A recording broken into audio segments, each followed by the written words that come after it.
Le directeur du plus grand hôpital de la ville a trouvé une petite fille inconsciente dans le service de pédiatrie abandonné. Il a été figé lorsqu'il a vu qu'elle tenait une poupée identique à celle de sa fille disparue. Avant de commencer l'histoire, n'oubliez pas de laisser un like et de vous abonner à la chaîne pour voir plus d'histoires comme celle-ci. Le directeur Richard Holloway parcourait les couloirs silencieux de l'hôpital, ses pas résonnant sur les murs froids. À 45 ans, son visage portait de profondes marques d'une tragédie qu'il avait consumée pendant 7 ans. Ses cheveux grisonnants et ses yeux marrons autrefois vifs reflétaient maintenant le poids d'une recherche sans fin. En passant devant l'ancienne aile pédiatrique, il remarqua un mouvement inhabituel dans les ombres. « Chaque jour, je fais cette patrouille en espérant trouver un signe d'elle, ma petite Elisa. 7 ans se sont écoulés, mais je peux encore sentir son odeur de bébé, entendre ses pleurs dans le service de maternité. Comment un père peut-il continuer à vivre sans savoir où se trouve sa fille? Comment puis-je diriger cet hôpital en sachant que c'est ici qu'on l'a arraché? Pensa-t-il alors que son cœur s'accélérait inexplicablement.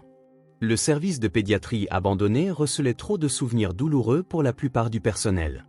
Richard avait évité ce secteur depuis que l'hôpital avait été partiellement rénové, mais quelque chose l'y attirait. Cette nuit-là, le matériel couvert de drap blanc projetait des ombres étranges sous la faible lumière filtrant à travers les fenêtres poussiéreuses. En tournant un coin, son corps se figea, une petite silhouette gisait immobile sur le sol. Mon Dieu, ai-je encore des hallucinations? Combien de fois ai-je imaginé trouver ma fille errant dans ces couloirs de l'hôpital? Combien de fois ai-je couru après des ombres qui lui ressemblaient? Mais cette fois, cela semble si réel, murmura-t-il pour lui-même, les mains tremblantes. Il s'approcha prudemment de la fille inconsciente, le cœur battant de plus en plus fort. Elle semblait avoir environ 7 ans, ses cheveux blonds éparpillés sur le sol froid et sa peau pâle était trop blanche. Richard s'agenouilla à côté d'elle. Des années d'expérience médicale luttaient contre le tourbillon d'émotions. En tant que directeur de cet hôpital, il devait rester calme et agir professionnellement, mais quelque chose chez cet enfant, quelque chose en elle lui rappelait tellement son Elisa. Ses cheveux ont la même teinte dorée que j'imaginais pour ma fille en grandissant, pensa-t-il en vérifiant les signes vitaux de la fille. C'est alors que ses yeux tombèrent sur quelque chose qui fit s'arrêter son monde. Dans les petites mains de la fille serrées contre sa poitrine se trouvait une poupée, pas n'importe quelle poupée, mais une réplique exacte de celle qu'il avait achetée pour sa fille le jour de sa naissance, la même qui avait disparu avec son bébé. Cela ne peut pas être, cette poupée, je l'ai cherchée partout, elle était unique, faite à la main. Je me souviens de chaque détail, la petite robe bleue avec de minuscules fleurs brodées, le nœud en laine. Comment cette fille peut-elle avoir une poupée identique? Se demanda-t-il, les mains tremblantes en touchant le jouet. Les souvenirs l'envahissaient comme une avalanche. Le jour de la naissance d'Elisa, la joie écrasante de tenir sa petite fille pour la première fois, la poupée choisie avec tant de soin placée dans son berceau, puis le cauchemar de la chambre vide, les alarmes hurlantes, la recherche frénétique dans les couloirs, les enquêtes qui n'ont mené nulle part. Ce jour-là, j'aurais dû rester dans la nurserie. Je n'aurais pas dû partir, même une minute. Combien de nuits ai-je revécu chaque seconde en imaginant ce que j'aurais pu faire différemment? Et maintenant, après tout ce temps, je trouve cette fille avec la même poupée. Sa voix étouffée résonnait dans le couloir vide. Richard attrapa son téléphone, sur le point d'appeler à l'aide lorsqu'il remarqua quelque chose d'encore plus perturbant. La fille avait une petite tache de naissance à l'arrière de son cou, visible sous ses cheveux blonds, identique à celle d'Elisa. Ses mains commencèrent à trembler encore plus. Toutes ces années à chercher, toutes les fausses pistes, tous les espoirs brisés, et maintenant, dans cette aile abandonnée, je trouve un enfant de l'âge exact que ma fille aurait avec la même tache de naissance tenant la même poupée. Cela ne peut pas être une coïncidence, murmura-t-il, des larmes coulant sur son visage. Le directeur de l'hôpital tenta de maintenir sa composure professionnelle, mais ses instincts paternels hurlaient.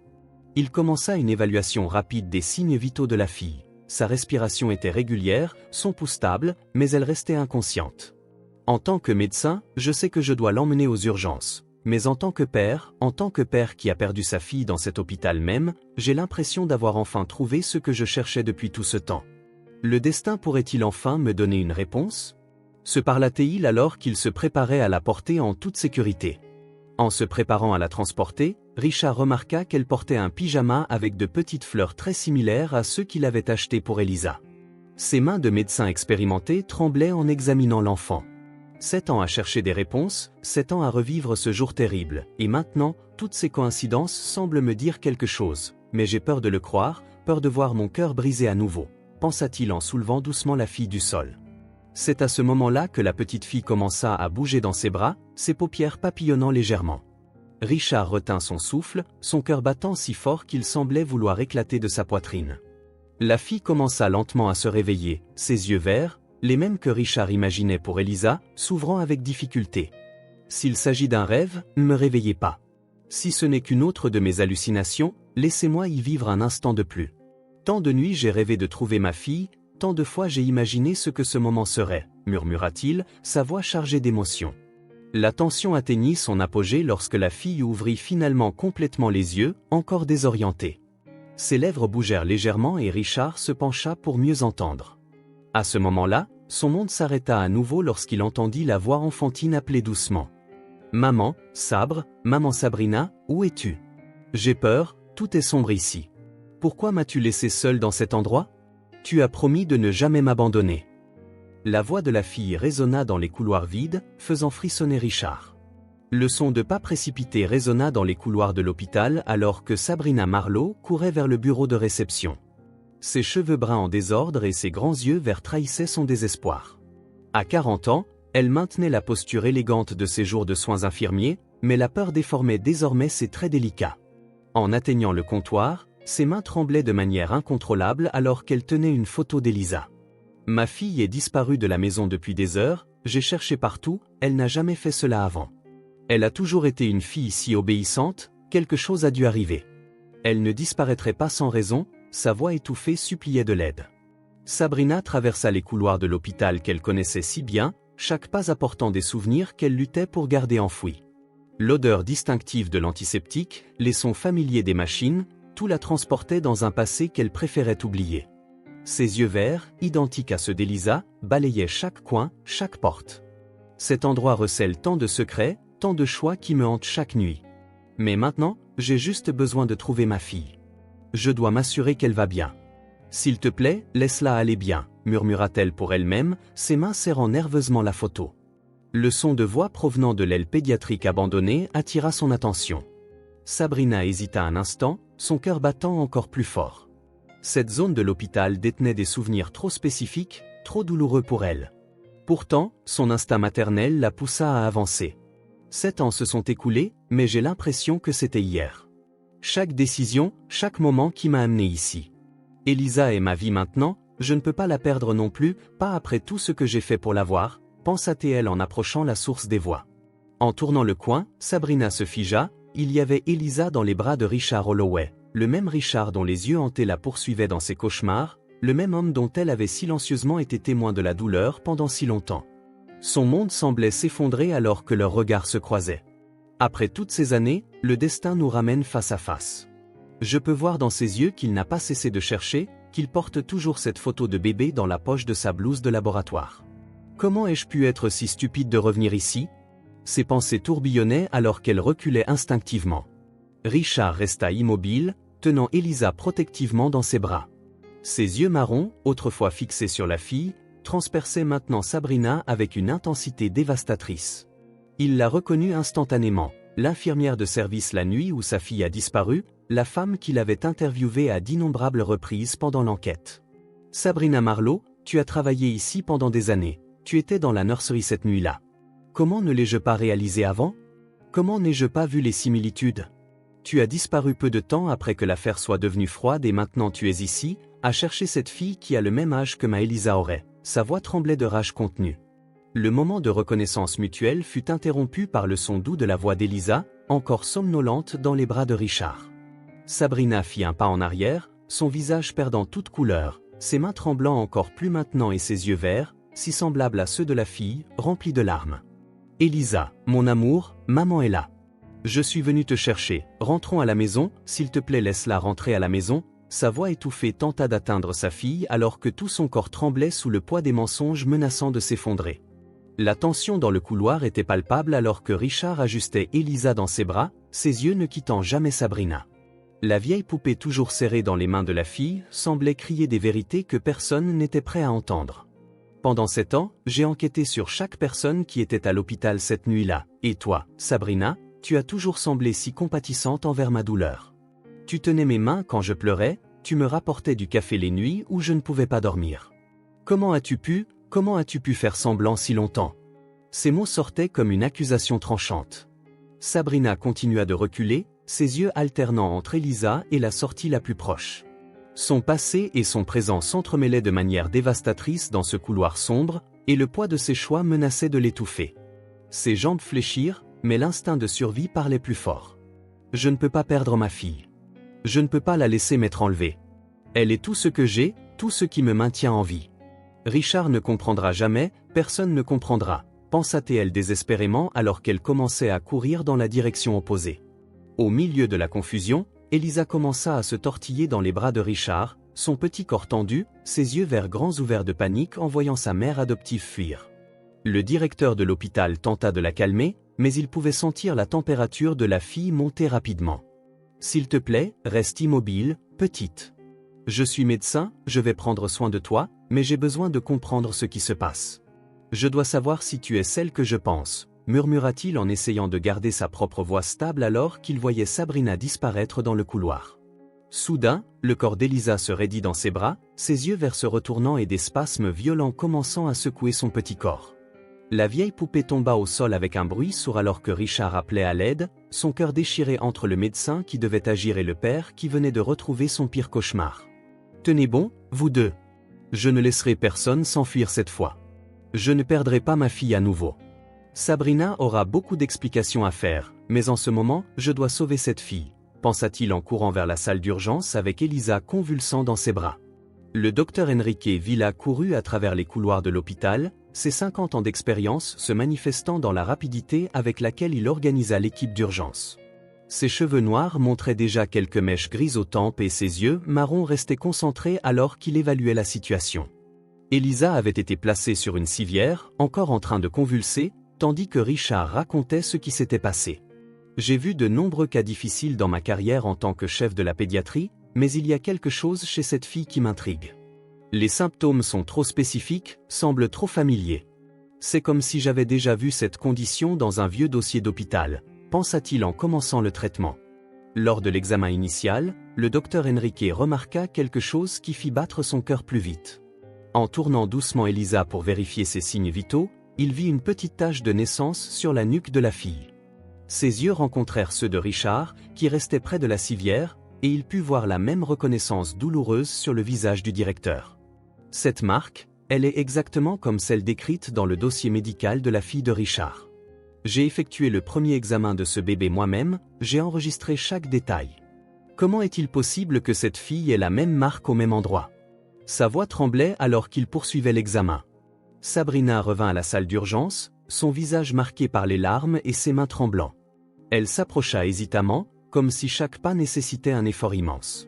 Le docteur Enrique observa l'interaction entre elle et Richard, la tension palpable dans l'air.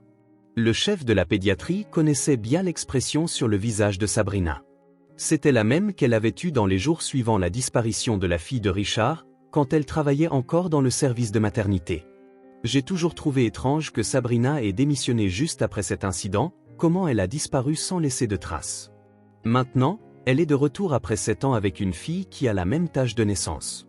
Trop de coïncidences pour être ignorées, pensa-t-il en organisant les tests nécessaires. Richard resta près de la civière, ses yeux alternant entre Elisa et Sabrina. La fille avait été sédatée pour contrôler les convulsions, mais son petit corps tremblait encore. Occasionnellement, le directeur de l'hôpital prenait le dossier médical que le docteur Enrique lui avait remis et ses yeux s'écarquillèrent en voyant la date de naissance. Le 7 mars, exactement le même jour que la naissance de sa propre Elisa. Cette fille non seulement a la même tâche de naissance, elle est née le même jour et a exactement le même âge que ma fille aurait. Sa voix étouffée résonna dans la salle d'urgence. Le docteur Enrique continua de réaliser les tests nécessaires, son esprit travaillant rapidement pour connecter toutes les pièces de ce puzzle douloureux.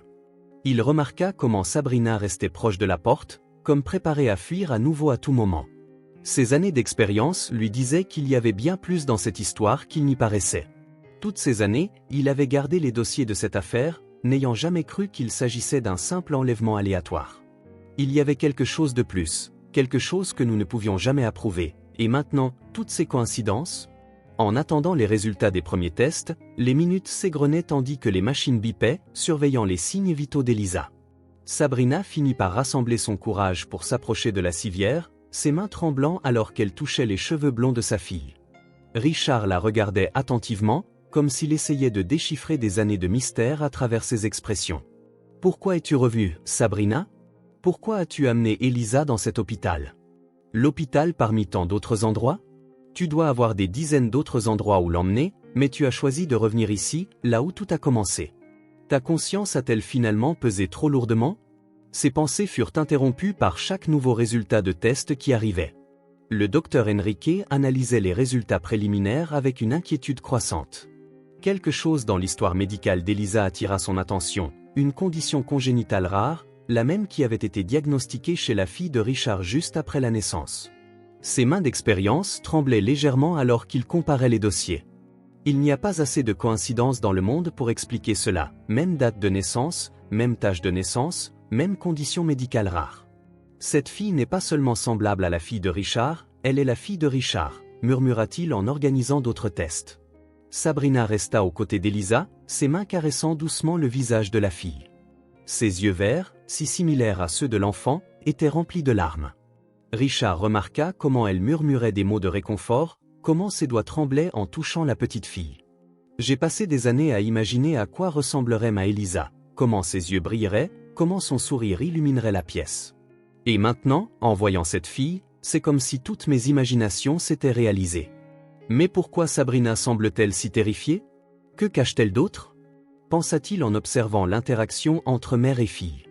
La tension dans la salle atteignit son apogée lorsque le docteur Enrique revint avec une nouvelle série de tests en main. Son visage habituellement calme était marqué par l'inquiétude et ses yeux marrons révélaient une urgence qui fit retenir leur souffle à Richard et Sabrina. Des années de médecine m'ont appris à faire confiance à mes instincts, et maintenant il crie que cette fille a besoin d'aide immédiate. Les convulsions ne sont pas qu'un simple symptôme isolé, il se passe quelque chose de beaucoup plus sérieux, pensa-t-il en se préparant à annoncer la nouvelle. Le silence fut brisé par le son aigu d'une des machines. Le docteur Enrique vérifia rapidement les nouveaux résultats, son visage devenant encore plus sérieux. Richard, en tant que médecin et directeur de l'hôpital, reconnut immédiatement la gravité de la situation dans les yeux de son collègue. Elisa est dans un état beaucoup plus grave que nous le pensions. Les tests montrent une complication cardiaque sévère qui nécessite une intervention chirurgicale immédiate. Nous ne pouvons pas attendre, chaque minute compte. Cette fille a besoin d'une intervention chirurgicale urgente ou nous risquons de la perdre. Ces mots pesaient sur tous les présents alors que le moniteur cardiaque continuait son alerte insistante. Richard mena Sabrina à son bureau, fermant la porte avec une force contrôlée qui trahissait sa rage contenue. Le bureau, normalement un havre d'ordre et de calme, semblait maintenant trop petit pour contenir la tempête d'émotions qui se formait. Sabrina resta debout, ses doigts s'entrelaçant nerveusement devant elle, tandis que Richard la regardait avec une intensité dévastatrice. « 7 ans, Sabrina. 7 ans à chercher des réponses et tu les avais tout ce temps. Comment as-tu pu me regarder dans les yeux jour après jour, voyant mon désespoir, sachant que ma fille était vivante? Comment as-tu réussi à dormir toutes ces nuits ?» Sa voix tremblait de colère et de douleur contenue. Sabrina recula jusqu'à trouver un support contre le mur, ses yeux verts remplis de larmes évitant la confrontation directe, ses mains tremblant encore plus maintenant alors qu'elle tentait de maintenir sa contenance, mais des années de secret menaçaient de s'effondrer autour d'elle. Le lourd silence ne fut brisé que par le son lointain des machines surveillant Elisa. « Richard, tu ne comprends pas. Il y a des choses qui se sont passées cette nuit-là, des choses que personne ne peut savoir. Elisa est ma fille maintenant, je l'ai élevée, je lui ai donné tout mon amour. Tu ne peux pas simplement te présenter et détruire notre vie. » Sa voix étouffée tenta de justifier l'injustifiable. La tension augmenta lorsque Richard prit une vieille photographie de son bureau. Sa petite Elisa nouveau-née avec la même tache de naissance maintenant visible à l'arrière du cou de la fille dans la salle de thérapie.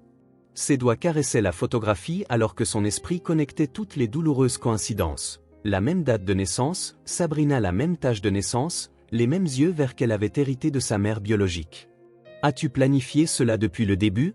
Combien de temps as-tu observé mes habitudes, étudié ma routine, attendu le bon moment? Ces mots sortirent comme des flèches empoisonnées.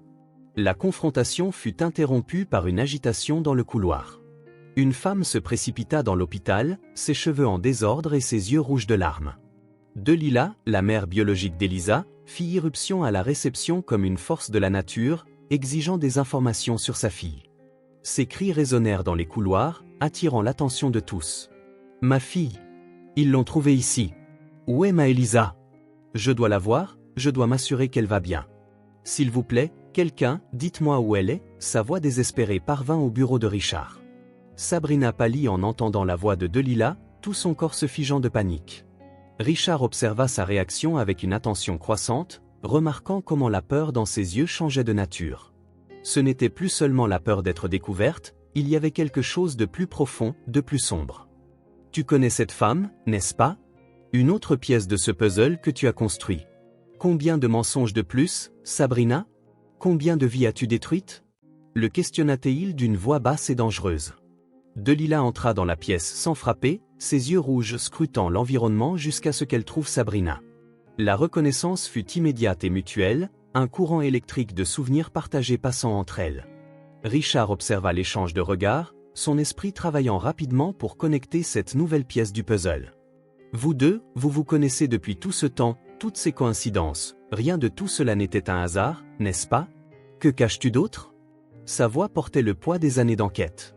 L'air dans la pièce devint encore plus épais alors que Delilah faisait un pas vers Sabrina, ses yeux verts, si similaires à ceux d'Elisa, brillant d'une mixture de colère et de peur. Les deux femmes se regardèrent dans un duel silencieux, des années de secrets partagés pesant entre elles. « Tu as promis de t'occuper d'elle, de lui offrir une vie meilleure que celle que je pouvais lui offrir, mais pas comme ça, Sabrina. Pas avec des mensonges et des trahisons. Comment as-tu pu me faire ça? Comment as-tu pu lui faire ça ?» la confronta Delilah, sa voix tremblante. Richard resta à sa place, observant l'interaction entre les deux femmes avec une compréhension croissante. Chaque mot échangé, chaque regard partagé révélait plus de couches de cette conspiration qui avait volé sa fille. Ses mains se serraient en poing alors qu'il luttait pour maintenir le contrôle. « Vous avez planifié cela ensemble, tout a été planifié depuis le début. Ma fille, ma petite Elisa, utilisée comme pion dans une sorte de négociation en lame, sa voix portait le poids des années de souffrance. » Sabrina tenta d'expliquer, ses mots étouffés par des sanglots contenus. « Delilah, j'étais désespérée, sans moyen d'élever un enfant. Je voulais juste aider, offrir un foyer à un bébé dans le besoin. » Les choses se sont passées ainsi, interrompit Richard, sa voix coupant. Elles se sont simplement passées ainsi? Tu as volé ma fille, Sabrina. Tu as détruit ma vie, m'a fait croire qu'elle était morte ou pire. Comment peux-tu en parler comme si c'était une simple coïncidence? Répondit Delilah, s'effondrant sur une chaise. Le poids des révélations semblait la broyer, ses yeux verts, si similaires à ceux d'Elisa, errant dans la pièce comme à la recherche d'une échappatoire à ce cauchemar. C'est alors que son attention fut capturée par quelque chose sur le bureau de Richard, la vieille poupée qu'Elisa tenait lorsqu'elle a été trouvée. Cette poupée, je m'en souviens, elle faisait partie du paiement, une partie de l'accord, dit Sabrina. C'était unique, faite spécialement pour elle, sa voix s'estompa alors qu'elle fixait le jouet. Le temps sembla se figer lorsque Delilah tendit une main tremblante vers la poupée, ses yeux s'écarquillant en reconnaissance horrifiée et sa respiration devenant irrégulière. Richard et Sabrina la regardèrent, paralysés, alors qu'elle ramassait le jouet avec des doigts tremblants. Cette poupée, je l'ai vue cette nuit-là dans le service de maternité, lorsque ses mots furent coupés, lorsque ses yeux se retournèrent et que son corps s'affaissa. La poupée tomba de ses mains alors qu'elle glissait de la chaise, inconsciente, emportant avec elle plus de secrets prêts à refaire surface. Le bruit du corps de Delilah heurtant le sol brisa le silence tendu dans la pièce. Richard entra immédiatement en mode médecin, se précipitant à son aide tandis que Sabrina restait figée, les yeux fixés sur la poupée tombée. Que signifie cette poupée? Pourquoi a-t-elle provoqué une telle réaction chez Delilah? Que caches-tu d'autre de cette nuit-là? Demanda Richard, exigeant des réponses, sa voix mêlant préoccupation professionnelle et profonde colère. Tandis qu'il tentait de ranimer Delilah et de surveiller Sabrina en même temps, Delilah se réveilla lentement dans la salle d'observation, ses yeux verts s'ajustant à la lumière fluorescente. Richard resta à ses côtés, surveillant ses signes vitaux avec la précision de ses années de pratique médicale. Lorsque leurs regards se croisèrent, Delilah poussa un soupir de reconnaissance immédiate. « Docteur Holloway du service de maternité, tu étais là cette nuit-là, portant la même blouse blanche avec la photo de ta femme enceinte dans ta poche. Je me souviens t'avoir vu marcher dans le couloir, si heureux, si fier de la naissance de ta fille. Comment ai-je pu laisser tout cela se passer ?» Sa voix trembla sous le poids des souvenirs. Dans le service de pédiatrie, Elisa était assise sur son lit, des crayons de couleur éparpillés autour d'elle. Le docteur Enrique lui avait suggéré de dessiner pour se distraire en attendant les prochains tests. Ses petites mains bougeaient avec une précision surprenante sur le papier, créant des formes qui faisaient frissonner Richard à chaque nouveau détail révélé. C'est drôle, parfois je rêve de cette maison. Elle a une grande porte rouge et une balançoire dans le jardin. Maman, Sabrina dit que c'est juste mon imagination, mais cela semble si réel, comme si j'y étais déjà, murmura la fille en continuant son dessin. Sabrina regardait depuis l'embrasure de la porte, son visage devenant plus pâle tandis qu'Elisa ajoutait des éléments au dessin. La maison qui prenait forme sur le papier était une réplique exacte de l'ancienne résidence de Richard, la même balançoire qu'il avait installée avant la naissance de sa fille, les mêmes rosiers que sa femme avait plantés avec tant de soin. Elisa, ma chère, je pense que tu as assez dessiné pour aujourd'hui, tu dois te reposer pour les examens, tenta-t-elle d'intervenir, sa voix trahissant sa panique croissante.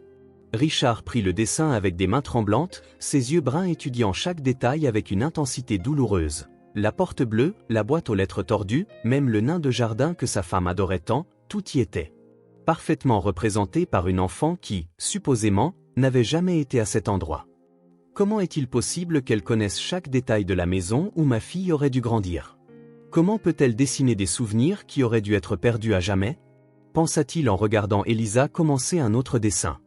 Delila, qui avait insisté pour voir Elisa, entra dans la pièce en s'appuyant sur le docteur Enrique, ses yeux verts identiques à ceux de la fille remplis de larmes en voyant les dessins éparpillés sur le lit. Elle s'approcha lentement comme si elle craignait de briser un sort invisible. Moi aussi, je rêvais de cette maison chaque nuit après t'avoir abandonné. Je voyais la balançoire, les fleurs, j'imaginais ce que ta vie y serait. Mais ce n'était que des rêves. Comment peux-tu connaître cet endroit, ma petite? Murmura-t-elle plus pour elle-même que pour les autres. Elisa continuait de dessiner, inconsciente de la tension croissante dans la pièce. Ses petites mains bougeaient avec détermination, ajoutant de nouveaux éléments qui faisaient se tordre Sabrina d'anxiété à chaque nouveau détail familier révélé, chaque coup de crayon familier apparaissant sur le papier. Le passé semblait se rapprocher dangereusement du présent. Parfois, quand je ferme vraiment fort les yeux, je peux sentir les roses. C'est un beau jardin avec un banc en bois près de la fenêtre de la cuisine. Pourquoi maman Sabrina est-elle toujours triste quand je parle de ses rêves? Commenta innocemment Elisa. Sabrina avança rapidement, essayant de ramasser les dessins éparpillés sur le lit, ses mains tremblant alors qu'elle tentait de cacher les preuves de ce qu'elle ne pouvait plus nier. Richard l'arrêta fermement en tenant son poignet. Laisse-la dessiner, Sabrina, laisse-la tout nous montrer. Tu as essayé de la faire oublier, combien de fois l'as-tu empêchée de parler de ses rêves, combien de souvenirs as-tu essayé d'enterrer? Sa voix portait des années de douleur refoulées.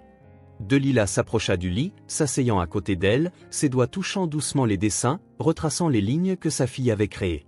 Chaque trait semblait une confession silencieuse, une vérité longtemps enfouie émergeant à travers les mains innocentes d'un enfant.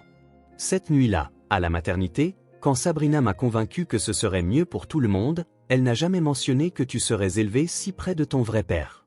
Comment ai-je pu être si aveugle? Pensa-t-elle, des larmes coulant sur son visage. Le docteur Enrique observait la scène avec une inquiétude croissante, ses décennies d'expérience médicale l'avertissant de l'impact émotionnel que ces révélations pourraient avoir sur Elisa. Cependant, la jeune fille semblait étrangement sereine, continuant de dessiner comme si chaque trait la rapprochait d'une vérité que son cœur enfantin connaissait déjà. C'est fascinant de voir comment l'esprit d'un enfant peut préserver de si vieux souvenirs, même quand tout le monde essaie de la faire oublier. Elisa nous raconte une histoire qu'elle ne comprend pas entièrement elle-même, réfléchit le docteur. Elisa commença un nouveau dessin, ses mains bougeant avec encore plus de certitude. Sabrina tenta une nouvelle fois d'intervenir, mais Richard la retint avec un regard sévère. Le silence dans la pièce était lourd alors que tout le monde regardait la jeune fille créer l'image d'un long couloir sombre.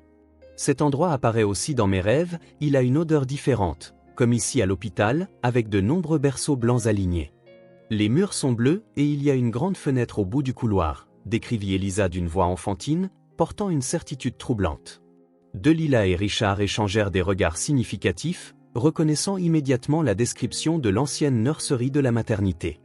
Sabrina laissa échapper un sanglot étouffé, ses défenses s'effondrant visiblement. Elisa continua d'ignorer l'impact de ces mots. C'est drôle parce que maman Sabrina dit que je n'ai jamais été dans une nurserie quand j'étais bébé, que je suis née à la maison, mais je me souviens de cet endroit, des lumières douces et du son des machines. Pourquoi est-ce que je rêve d'un endroit que je n'ai jamais visité? La fille questionna, ses yeux verts brillants de curiosité enfantine. Le son du crayon glissant sur le papier était la seule chose brisant le silence tendu qui suivait. Elisa ajouta plus de détails au dessin de la nurserie. Un fauteuil à bascule dans le coin, une peinture de fleurs sur le mur, des détails trop spécifiques pour être de simples produits de l'imagination.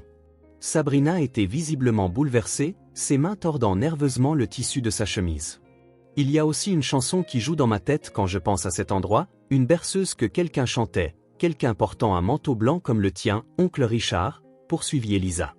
Richard retint son souffle alors qu'un autre morceau du puzzle tombait douloureusement en place. Le docteur Enrique tira Richard hors de la pièce, ses yeux bruns chargés d'urgence.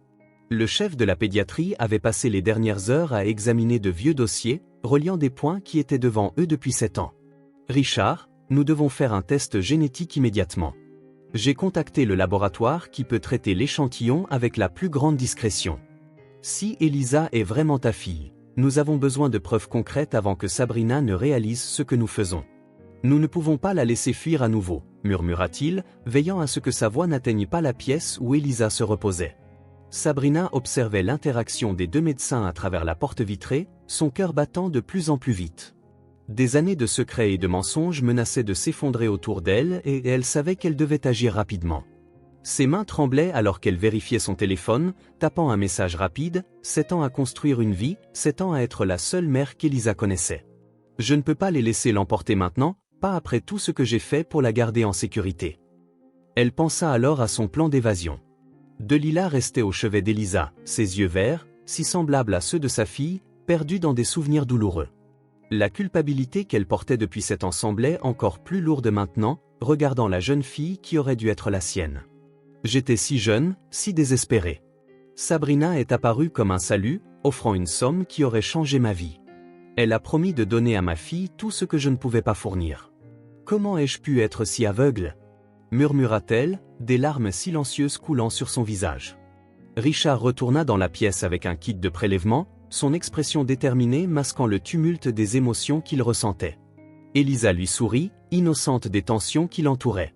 Le docteur Enrique entama une conversation décontractée avec la jeune fille, la distrayant pendant que Richard préparait le matériel pour la collecte. « Nous avons juste besoin d'un petit test pour aider à ton traitement, Elisa. Ce sera rapide et indolore. Je te le promets, tu es une très brave fille, n'est-ce pas ?»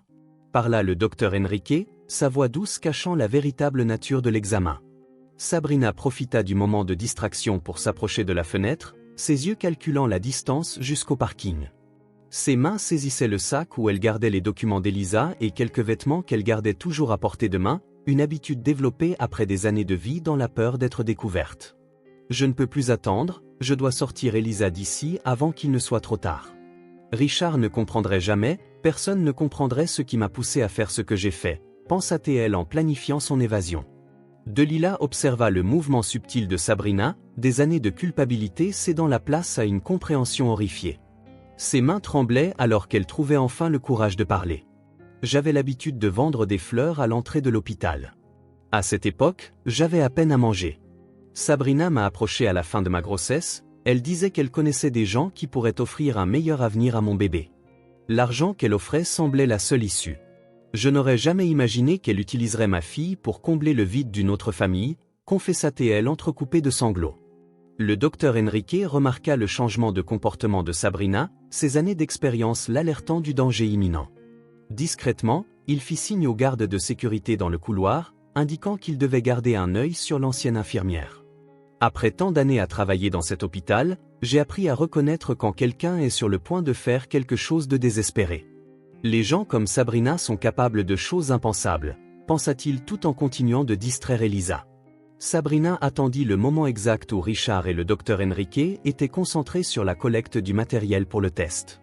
Avec l'agilité de quelqu'un qui avait planifié chaque mouvement, elle prit Elisa dans ses bras, profitant de la confiance que la jeune fille avait en elle. « Allons faire une petite promenade, mon amour. Maman a besoin de te montrer quelque chose d'important dans la voiture, chuchota-t-elle à Elisa, qui hocha la tête somnolente, encore sous l'effet des médicaments.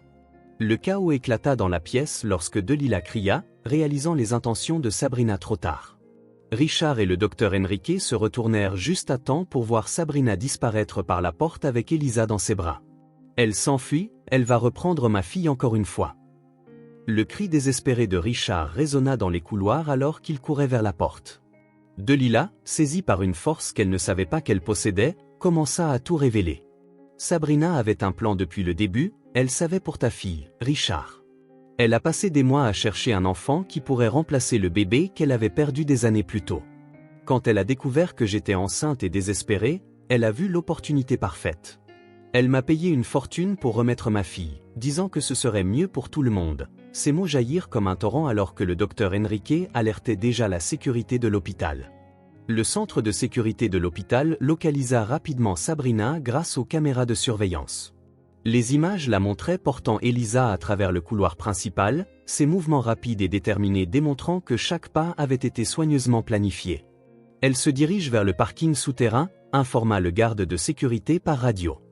Alors que Richard et le docteur Enrique couraient vers les escaliers, les images des caméras de sécurité révélèrent Sabrina entrant dans le garage de stationnement, Elisa toujours somnolente dans ses bras.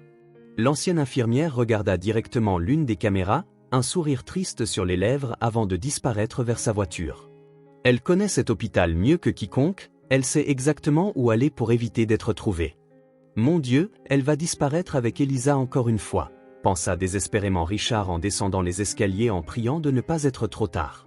Richard conduisit sa voiture à toute vitesse dans les rues de la ville avec Delilah à ses côtés, essayant de localiser le téléphone d'Elisa via l'application de localisation que Sabrina n'avait jamais désactivée. La forte pluie qui commençait à tomber rendait la visibilité difficile, mais rien de tout cela n'importait au père désespéré. Il y a 7 ans, j'étais paralysé quand ils ont pris ma fille. Cette fois, ce sera différent. Je ne laisserai pas Sabrina disparaître avec elle encore une fois. Chaque seconde loin de l'hôpital est un risque pour la santé d'Elisa, pensa Richard, ses mains serrant le volant avec assez de force pour rendre ses jointures blanches. Le signal du téléphone les mena à un quartier résidentiel calme où ils trouvèrent la voiture de Sabrina abandonnée sous un arbre. Le véhicule était vide, la porte du conducteur encore ouverte comme si elle était partie en catastrophe. Delilah reconnut immédiatement l'endroit. C'est le quartier où Sabrina vit. J'avais l'habitude de passer par ici dans les premiers mois, juste pour essayer de voir ma fille de loin. Je n'ai jamais eu le courage de m'approcher, le poids de la culpabilité était trop fort, confessa-t-elle, sa voix étouffée par l'émotion et le regret. Richard examina l'intérieur de la voiture, trouvant la vieille poupée sur la banquette arrière. Ses mains tremblaient en touchant le jouet qu'il avait acheté pour sa fille il y a tant d'années. Sur le tableau de bord, un morceau de papier froissé attira son attention. C'était une adresse griffonnée à la hâte. Sabrina a dû emmener Elisa chez elle, elle est désespérée, acculée, et les gens comme elle font des erreurs. Nous devons les trouver avant qu'il ne soit trop tard, dit-il en mémorisant déjà l'adresse sur le papier. La recherche les mena à une maison à 2 étages avec un petit jardin. Les lumières du 2e étage étaient allumées et des ombres bougeaient derrière les rideaux. Delilah serra le bras de Richard lorsqu'elle entendit un cri venant de l'intérieur de la maison. Ce cri, c'est Elisa. Mon Dieu, quelque chose ne va pas. Sabrina ne l'emmènerait jamais chez elle dans cet état, elle sait qu'Elisa a besoin de soins médicaux. Sa voix tremblait d'inquiétude. Ils coururent vers la porte et Richard n'hésita pas à utiliser sa force pour la briser. Le bruit des meubles renversés à l'étage les guida jusqu'à la chambre d'Elisa, où Sabrina essayait désespérément de contrôler les convulsions de la fille. « S'il te plaît, mon amour, tiens bon, maman est là, tout ira bien. Je n'aurais pas dû te sortir de l'hôpital, pardonne-moi, » supplia Sabrina, ses mains tremblant alors qu'elle essayait de protéger Elisa de se blesser pendant la crise. Delilah courut vers sa fille tandis que Richard évaluait rapidement la situation avec ses yeux médicaux expérimentés. Elisa était pâle, ses lèvres commençaient à devenir bleues et les convulsions semblaient plus intenses que les précédentes. « Sabrina, tu dois nous laisser ramener Elisa à l'hôpital maintenant, elle a une réaction à la médication interrompue, chaque minute compte. » Parla Richard avec urgence, sa voix mêlant autorité médicale et désespoir paternel. Sabrina, acculée entre le mur et le lit d'Elisa, craqua finalement. Des larmes coulèrent sur son visage alors qu'elle commençait à confesser « J'ai perdu mon bébé lors de l'accouchement il y a 7 ans, la douleur était insupportable, je ne pouvais pas l'accepter. Quand j'ai vu Delilah, enceinte si jeune et désespérée, j'ai pensé que je pouvais tout réparer. J'ai payé une fortune pour le bébé, je me suis convaincu que je faisais la bonne chose. » Ses paroles furent interrompues par des sanglots. Richard tenta de stabiliser Elisa tout en écoutant la confession de Sabrina, ses mains expérimentées vérifiant les signes vitaux de la jeune fille. Delila tenait la main de sa fille en pleurant silencieusement. « J'ai travaillé à la maternité, j'ai vu ton bonheur avec ta nouvelle-née chaque jour, Richard. » La tristesse s'est transformée en obsession quand j'ai découvert que Delila allait vendre le bébé. Quelque chose en moi s'est brisé, ce n'était plus une question d'aider, mais de combler mon propre vide, continua Sabrina, sa voix chargée de culpabilité. Les convulsions d'Elisa commencèrent à devenir plus violentes et Richard réalisa que la situation empirait rapidement. Sabrina poursuivait sa confession comme si elle devait purger des années de culpabilité. J'ai tout planifié méticuleusement, je connaissais vos horaires, je savais quand la nurserie serait moins surveillée. J'ai échangé les bébés pendant mon service, laissé ta fille avec quelqu'un en qui j'avais confiance jusqu'à ce que je règle tout avec Delila. Je n'aurais jamais imaginé qu'Elisa développerait la même condition cardiaque qu'elle avait à sa naissance. Ces mots furent interrompus par les sanglots d'Elisa. Delila, qui écoutait silencieusement jusqu'à présent, explosa. « Tu n'as pas seulement volé un enfant, Sabrina, tu as détruit 3 vies. Richard a perdu 7 ans avec sa fille, j'ai vécu tourmenté par la culpabilité d'avoir vendu mon bébé et Elisa. » Elisa grandissait entourée de mensonges, sa voix résonnait dans la pièce alors que les convulsions de la jeune fille commençaient à s'estomper, mais pas de manière rassurante. Richard réalisa immédiatement que quelque chose n'allait pas. Les lèvres d'Elisa étaient maintenant complètement bleues et son petit corps avait cessé de convulser trop brusquement. Ses mains expérimentées se précipitèrent vers le cou de la fille, cherchant un pouls. « Non, non, Elisa, ne fais pas ça pour nous, s'il te plaît, fille, respire. » Sa voix se serra lorsqu'il réalisa qu'Elisa avait arrêté de respirer.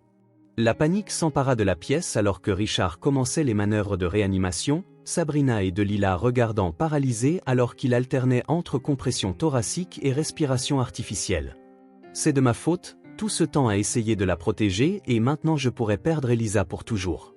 S'il te plaît, Dieu, ne prends pas ma petite fille, pas comme ça. » Sanglotait Sabrina en tombant à genoux près du lit tandis que Richard luttait désespérément pour faire respirer Elisa à nouveau.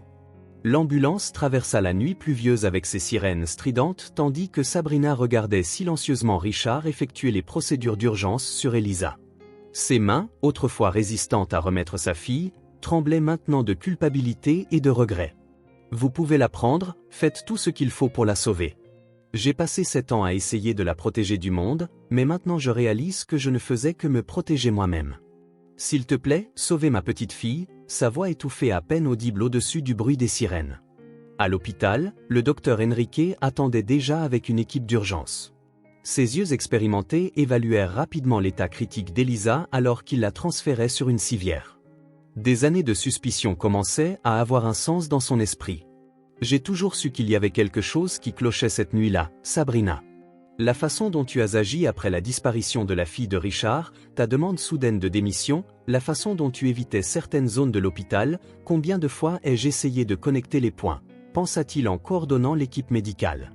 Delila resta près de la civière, ses yeux verts fixés sur sa fille, elle n'avait guère eu l'occasion de la connaître.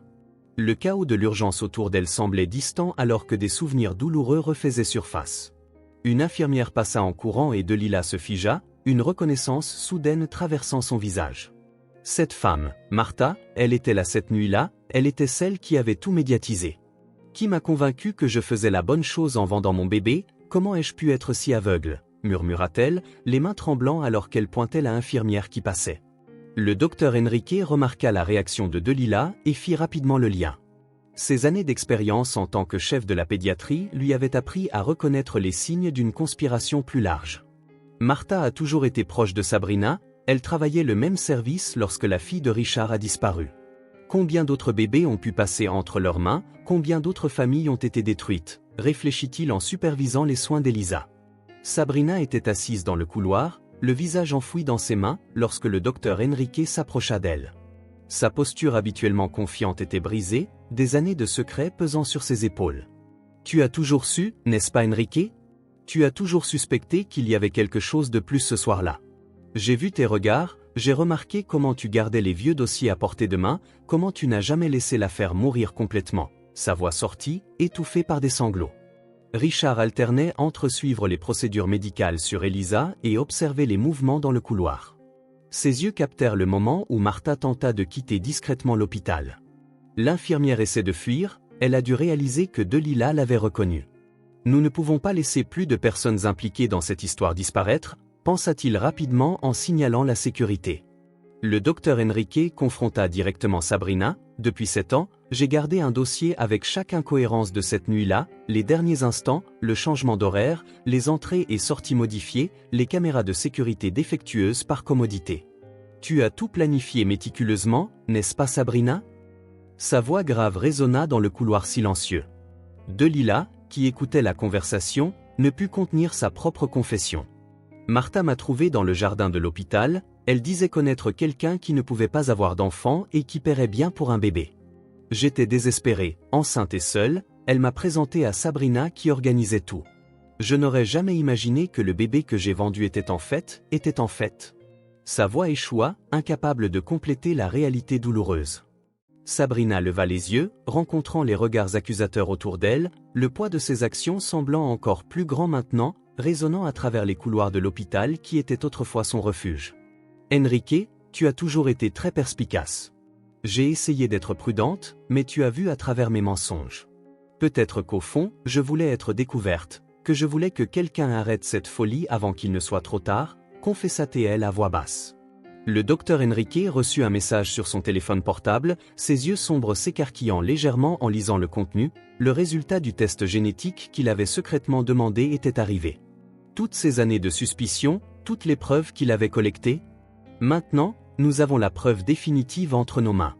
La science ne ment pas, Sabrina, il n'y a pas d'échappatoire à la vérité maintenant, pensa-t-il, son doigt survolant l'icône pour ouvrir le fichier.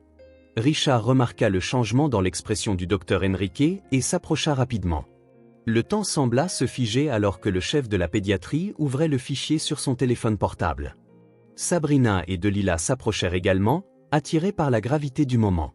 7 ans de recherche, 7 ans de douleur et d'incertitude, et maintenant la vérité était à portée de main, pensa Richard, le cœur battant de manière irrégulière.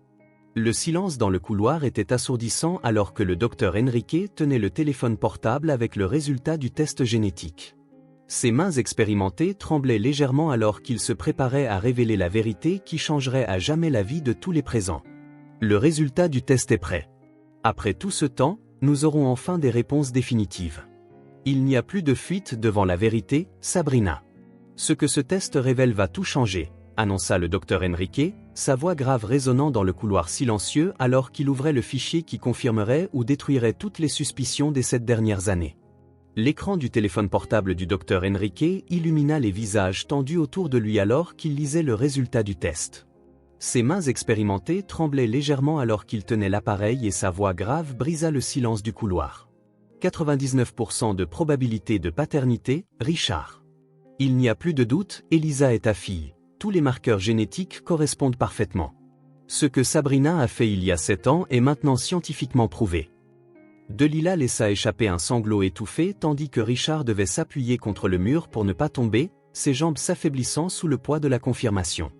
Sabrina, qui était à quelques pas derrière le groupe, sentit le monde s'effondrer sous ses pieds, ses yeux verts écarquillés paniquant alors qu'elle balayait le couloir à la recherche d'une voie de fuite. Je ne peux pas perdre Elisa, je ne peux pas les laisser l'emporter de nouveau, elle est tout ce qu'il me reste, tout ce qui m'a gardé en vie toutes ces années. Comment vais-je lui expliquer que toute sa vie a été construite sur des mensonges? Pensa-t-elle frénétiquement en faisant un pas discret en arrière. Richard avait à peine le temps de traiter l'information, ses émotions oscillant entre joie et fureur. 7 ans de recherche, 7 ans de nuit blanche à imaginer où sa fille pourrait être, et elle avait été si proche tout ce temps. Ses mains tremblaient en tenant le résultat du test. Ma Elisa, ma petite, je savais au fond de moi, je l'ai toujours su. Chaque détail, chaque similitude, même cette marque de naissance, tout pointait vers la vérité que Sabrina essayait de cacher. Sa voix étranglée pouvait à peine exprimer la tempête d'émotions qui le consumait. Le docteur Enrique remarqua le mouvement subtil de Sabrina vers la sortie et fit discrètement signe à la sécurité. Ses années d'expérience lui avaient appris à reconnaître les signes de quelqu'un sur le point de fuir. Sabrina, réfléchis bien à ce que tu vas faire. Elisa est dans un état critique, elle a besoin de soins spécialisés. Ne refais pas la même erreur 2 fois, avertit-il, sa voix ferme portant le poids des années de suspicion confirmées. Delilah s'approcha de Richard, des larmes coulant librement sur son visage. Le poids de la culpabilité qu'elle portait semblait encore plus grand maintenant, sachant que sa décision désespérée avait contribué à toute cette souffrance. Je n'aurais jamais imaginé que le bébé que Sabrina voulait acheter était en fait ta fille volée, Richard. Elle est venue à moi quand j'étais la plus vulnérable, manipulant mon désespoir. Comment ai-je pu être si aveugle? Sa confession sortit étouffée par des sanglots. Sabrina saisit le moment de distraction et commença à courir dans le couloir, ses pas résonnant sur le sol de l'hôpital. L'adrénaline coulait dans ses veines alors qu'elle cherchait désespérément une sortie. Je ne peux pas rester pour voir tout s'effondrer, je ne peux pas affronter les conséquences. Elisa va me détester quand elle découvrira la vérité, tout le monde me détestera. Je dois disparaître avant qu'il ne soit trop tard, ses pensées frénétiques guidèrent son évasion à travers les corridors familiers. Le moniteur cardiaque dans la chambre d'Elisa commença à émettre une alarme stridente attirant l'attention de tous. Le docteur Enrique se précipita dans la pièce, suivi de Richard. Les signes vitaux de la petite fille se détérioraient rapidement, son petit corps luttant un combat de plus en plus difficile. La condition cardiaque s'aggrave plus vite que prévu, nous devons la mettre en chirurgie immédiatement, nous n'avons plus de temps, annonça le docteur Enrique, mobilisant déjà son équipe. Richard était déchiré entre poursuivre Sabrina et rester avec sa fille nouvellement retrouvée, son cœur de père menant une bataille douloureuse entre son désir de justice et son amour pour sa fille. « Va la chercher, Richard, je resterai avec Elisa », assura Delilah, ses yeux verts exprimant une détermination farouche. « Je ne peux pas perdre ma fille à nouveau, je dois être ici maintenant.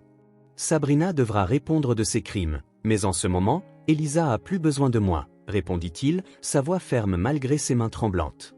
Le docteur Enrique organisait rapidement le transfert d'Elisa au centre chirurgical, son esprit planifiant déjà la procédure complexe qui serait nécessaire. La condition critique de la jeune fille exigerait une chirurgie cardiaque délicate avec des risques significatifs. Cette condition cardiaque est héréditaire, Richard. Sabrina le savait quand elle a pris Elisa, elle savait qu'elle aurait besoin de soins spécialisés. Comment a-t-elle pu être si égoïste ? Se questionna-t-il en supervisant les préparatifs pour la chirurgie. Delilah observait les préparatifs médicaux avec une anxiété croissante, ses yeux alternant entre sa fille et les couloirs où Sabrina avait disparu. Une pensée troublante commençait à prendre forme dans son esprit, une vérité encore plus sombre qui devait être révélée. Il y a plus dans cette histoire, Richard. Sabrina n'a pas agi seule cette nuit-là, il y avait tout un complot organisé à l'hôpital. Sa voix commença à trembler sous le poids de ce qu'elle était sur le point de révéler. Les médecins ont commencé à déplacer la civière d'Elisa vers l'ascenseur chaque seconde précieuse dans la course contre le temps. Richard suivait à côté de sa fille, lui tenant sa petite main dans la sienne, essayant de transmettre de la force par le toucher. « Tiens bon, ma petite. Papa est là maintenant et rien ne nous séparera à nouveau. Je serai à tes côtés quand tu te réveilleras, je le promets, » murmura-t-il, ses mots chargés d'amour et de peur. Delilah poursuivit sa révélation, ses paroles venant de plus en plus vite comme si elle craignait de perdre son courage. Ce n'était pas seulement Sabrina et Martha. Il y avait des médecins impliqués, des infirmières qui modifiaient des dossiers, des agents de sécurité qui détournaient le regard. C'était un réseau organisé de trafic de bébés et Elisa n'était pas la seule victime, avoua-t-elle, faisant figer Richard et le docteur Enrique sur place. Le docteur Enrique traitait les nouvelles informations tout en coordonnant l'équipe médicale. Son esprit expérimenté commença à relier d'autres cas suspects au fil des années, d'autres histoires de bébés disparus jamais résolues. C'est pourquoi Sabrina avait pu exécuter le plan si parfaitement, elle avait une aide interne, des personnes qui savaient exactement comment contourner les systèmes de sécurité, comment modifier les documents sans laisser de traces, pensa-t-il, son visage montrant une compréhension horrifiée. L'équipe médicale atteignit enfin le centre chirurgical et le docteur Enrique commença à préparer l'opération. Richard fut empêché d'aller plus loin, contraint de rester dans la salle d'attente avec Delilah. « Nous ferons tout notre possible, Richard. Elisa est forte, elle a survécu 7 ans en cachette, elle survivra aussi à cela, » assura le docteur Enrique avant de disparaître à travers les doubles portes. Delilah tenait le bras de Richard, ses yeux verts remplis d'une urgence terrifiante. Le moment de révéler toute la vérité était arrivé et il n'y avait pas de retour en arrière possible. Sabrina n'est pas la cerveau derrière tout cela, Richard. Elle a aussi été manipulée, utilisée par des personnes beaucoup plus puissantes, des personnes qui sont encore ici dans cet hôpital, continuant leurs crimes. Le cauchemar ne s'est pas terminé avec sa fuite. Ces mots retentirent comme des bombes dans le couloir silencieux alors que les portes du centre chirurgical se refermaient avec un bruit définitif. Dans la salle d'attente chirurgicale, Delilah ne pouvait plus contenir les vérités qui l'avaient étouffée pendant 7 ans. Ses mains tremblaient alors qu'elle tenait une tasse d'eau intacte, ses yeux verts perdus dans des souvenirs douloureux. Ce n'était pas seulement un réseau de vente occasionnelle de bébés, Richard, c'était une opération sophistiquée avec des personnes dans chaque département de l'hôpital. Ils avaient une liste d'attente avec des profils spécifiques qu'ils recherchaient. Elisa avait été choisie par Sabrina en raison de sa ressemblance physique avec elle. Sa voix tremblait alors que les mots trouvaient enfin leur chemin hors d'elle. Richard écoutait chaque mot avec une horreur grandissante, son monde s'effondrant davantage à chaque nouvelle révélation. Delilah continua, incapable de s'arrêter maintenant qu'elle avait commencé. Ils m'ont approché au 6e mois de grossesse, ils savaient déjà tout de moi, ma situation financière, mon désespoir, mon manque de soutien familial. Ce n'était pas un hasard, ils ont étudié chaque mère potentielle, ont attendu le bon moment pour faire l'offre. Et Sabrina? Sabrina n'était qu'un autre pion dans leur jeu, ces mots résonnaient dans la pièce vide. Le docteur Enrique, qui était brièvement sorti de la salle d'opération pour récupérer des scans supplémentaires, s'arrêta en entendant la confession de Delilah. Son visage habituellement contrôlé montrait des signes de profonde perturbation. Il s'approcha lentement, le poids de sa propre culpabilité rendant ses pas lourds. Depuis des années, je voyais des signes de ce qui se passait, des rapports incohérents, des dossiers manquants, des bébés transférés dans d'autres hôpitaux sans documentation appropriée. Je le savais, mais j'ai choisi de rester silencieux. La peur m'a fait complice, avoua-t-il, sa voix chargée de remords. Delilah Rose, subitement, des années de colère contenues trouvant enfin un exutoire. Ses yeux verts, si semblables à ceux d'Elisa, brûlaient de fureur dirigés vers le docteur Enrique. Vous saviez tout ce temps, vous saviez ce qui se passait et vous n'avez rien fait. Combien d'autres mères comme moi ont été manipulées? Combien d'autres pères comme Richard ont eu leurs enfants volés pendant que vous regardiez en silence? Sa voix montait avec chaque mot, résonnant dans les couloirs vides. Le docteur Enrique fit face aux accusations avec une honte évidente sur son visage âgé. Ses années d'expérience semblaient peser encore plus lourdement sur ses épaules maintenant. Cela avait commencé petit, avec 1 ou 2 cas qui semblaient irréguliers, des adoptions douteuses. Quand j'ai réalisé l'ampleur réelle de l'opération, j'étais déjà trop impliqué. Ils avaient des informations sur nous tous, ils savaient exactement comment nous faire taire, expliqua-t-il, chaque mot semblant lui causer une douleur physique. Richard, qui écoutait en silence stupéfait jusqu'alors, explosa, « Tu étais mon ami, Enrique. Tu étais à mes côtés pendant toute la recherche d'Elisa. Tu as vu mon désespoir jour après jour.